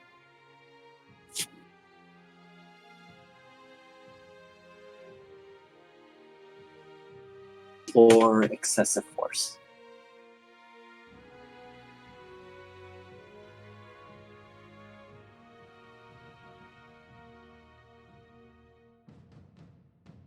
Whatever happens, happens, I suppose. Indeed. Shall we pick up with the conclusion of the trial next time? I mean, I'm good to keep going. How's everyone else doing? I'm good. Because of Thanksgiving! Yeah, that's right. Thanksgiving is tomorrow. Most people are like, yeah, we could just stay up as late as we want. Very well then. We'll keep marching on. Let's go for another 4 hours. I'm okay with that. I'm legitimately okay with that. I don't think I can make 4 hours, but I'm good for going a little bit longer. I think at this point someone would have told Graham about the trial. I mean, everyone was welcome to join the gallery. Yeah, but Graham's probably completely lost and confused on what the hell is going on here. No, Graham was probably comatose for that whole next day after, Oh, didn't he wake up? No, he did, but I'm just saying, like, with how he probably felt like a truck still hit him, so I'm pretty sure he would have been like, fuck it. Yeah, I'm pretty sure he stayed behind. He was just bisected after all. True enough. One quick question. What is a truck? You know, those big wooden things that you put things into, you know? A trunk. Why were you hit by a trunk? Enemy is going to tell something to Mr. Is asking for Mr. Eagle's attention. Yes. Can I help you? I just wanted to say, do forgive me if I was running your case. I was simply speaking the truth. No, it's okay. I was just a little surprised, so.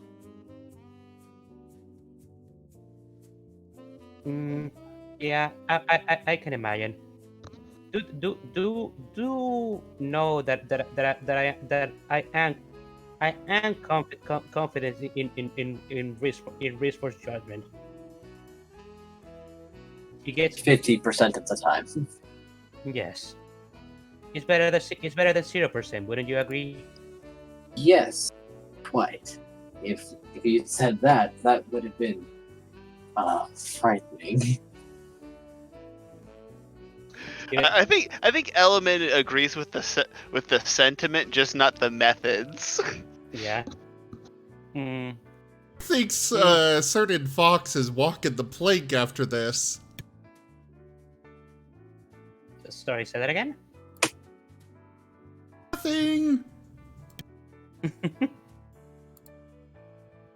Good thing we're docked at the beach. It'll be like a diving board. It'll be fun to walk the plank.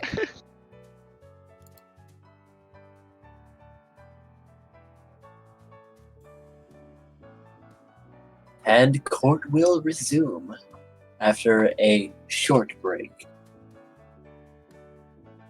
And everyone comes back into their seats.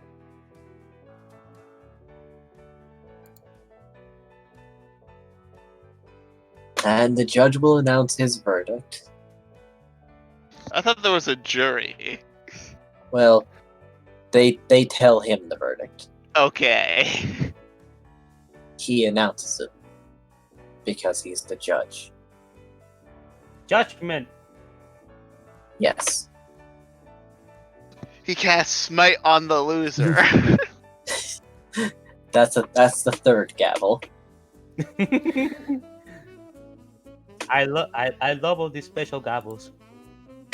This is fortitude. They're prepared.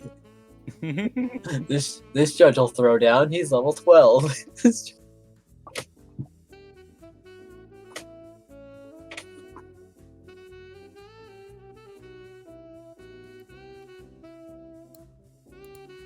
With facts presented as they are, it seems to be very clear that the accused is very much in the wrong and will be found guilty of all charges. However,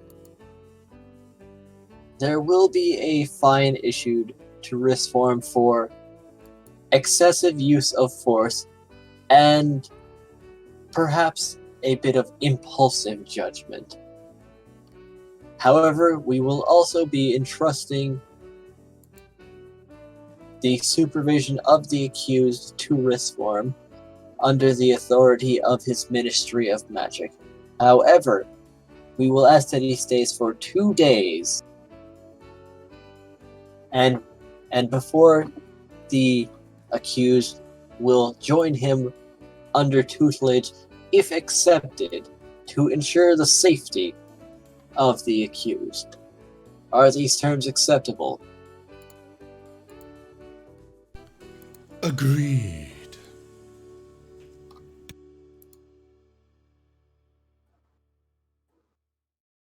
Then it is decided.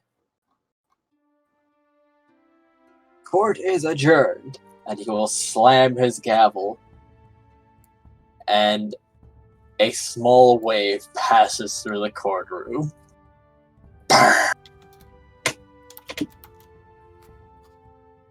You are now all cursed and must follow the decree of this judge or suffer horrible consequences. Indeed, you are now all under a Gias.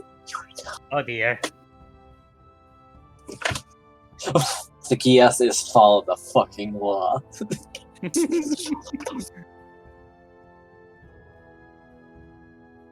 I imagine the third gavel is just like a warhammer. He just throws it at someone. How did you know? The judge is a level 12 paladin. Law domain. I like this idea. Sure. So, what Shit, kind of a I'm fine gonna am I make that. facing now? You are facing a fine of 200 gold. Ow. But very well. I paid. And they will hand over the noble, who is looking indignant but intrigued when you mentioned that you were attempting to scout him for your ministry as a student. I did not say that. That's how we heard it. Oh, God. Oh, so you did recognize my brilliance. No, I don't suppose I can blame you too much. I am one of a kind, don't you know? Yes, barbaric magic like that is pretty unique. You will Jealousy. not cast in that manner again. You would stifle my growth. No, I would teach you proper magic. Proper magic. I could go to any college if I wanted proper magic. They're discussing this in the middle of the courtroom, may I remind you? No, I think we're probably at the clerk office at this point. I'm handling paying the fine and such. Yes, that is where he would be handed over. Okay, never mind. You will be put to work. You will be expected to learn.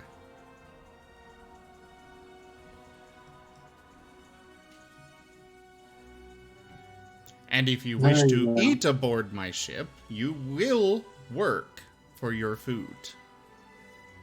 Nobody Work? is on my ship without serving a purpose. Oh. Please let me bring some servants to do that manner of low-brow labor. Nobody is aboard my ship without serving a purpose. Well then, I guess I'm not going to be aboard your ship then.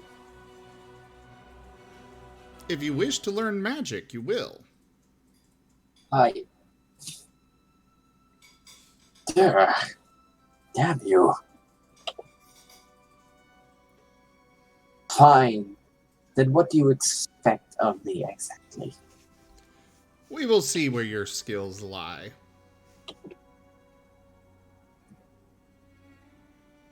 Though I do suspect you have very little. You dare! You dare bring me into your custody just to insult me? No, I bring you into my custody to speak the truth. The truth is very important. Enemy interjects. The truth can be subject to change, however. Yes, it can. And that is what I seek to change. By the time I'm done with you, I anticipate you will be able to cast fairly decent magic in a way that will not unravel the fabric of the universe. No, you're exaggerating. What? No, you're exaggerating. It's just a teleportation spell. Do you understand what a teleportation spell does? Why, yes, it transfers something from X to Y. But how does it achieve that? And he pauses. It figures itself out. It just magic follows a series of instructions. That's what spellcasting is. Teleportation in particular, basically, in layman's terms, punches a hole through the fabric of the universe to slip the item or person through to the other side. Well, that sounds ridiculous. Yes, which is why when you cast it in a very inappropriate manner, it can have very disastrous effects. Uh-huh.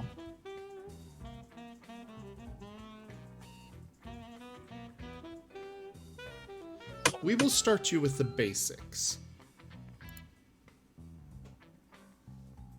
Let's see.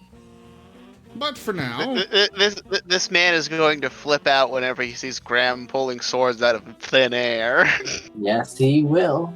He's gonna be a character on the ship, I'll say that much. A self-entitled, indignant, very frequently character. This might be the first man that Graham assassinates in this place. Yes. I did because say that Graham Risforn did not intend any harm to him. That did not speak for the rest of the crew. Yeah, Graham already has a very low opinion of nobles, let alone ones that try to destroy the universe. and then still act like they're better than everyone else. So yeah, this man might be in danger of Graham. Oh boy. Oh boy. This is going to be very interesting. Especially when all Graham has to do to kill this man is like execute some some small feral animal and then use its ghost to just, you know, slit his throat in the night. No one will even know it was him. It'll just be a dead man. Yes, because he was never there. And ghosts can pass through solid objects, like walls. Go killed by ghosts.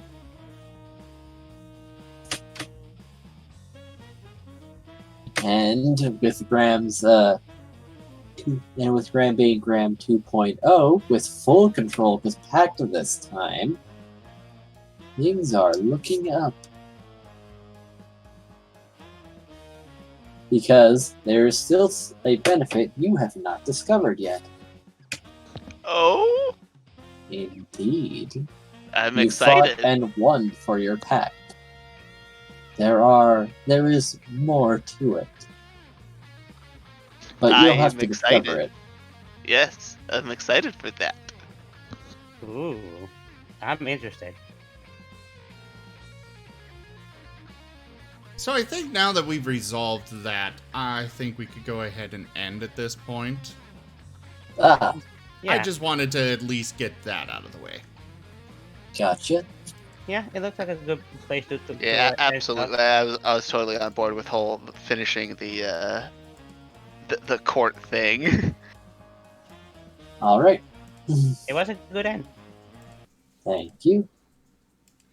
All Hey, guys. right, everyone. Thank you all so much for joining us this evening for Tales of Miraleth Dungeons and Dragons.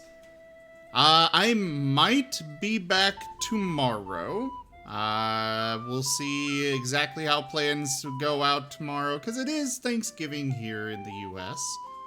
But thank you all so much for joining. Check out our website, zgfgaming.com. We got links for our Discord, Telegram, Twitter, Patreon, all those good things there on the website, as well as down in the description below.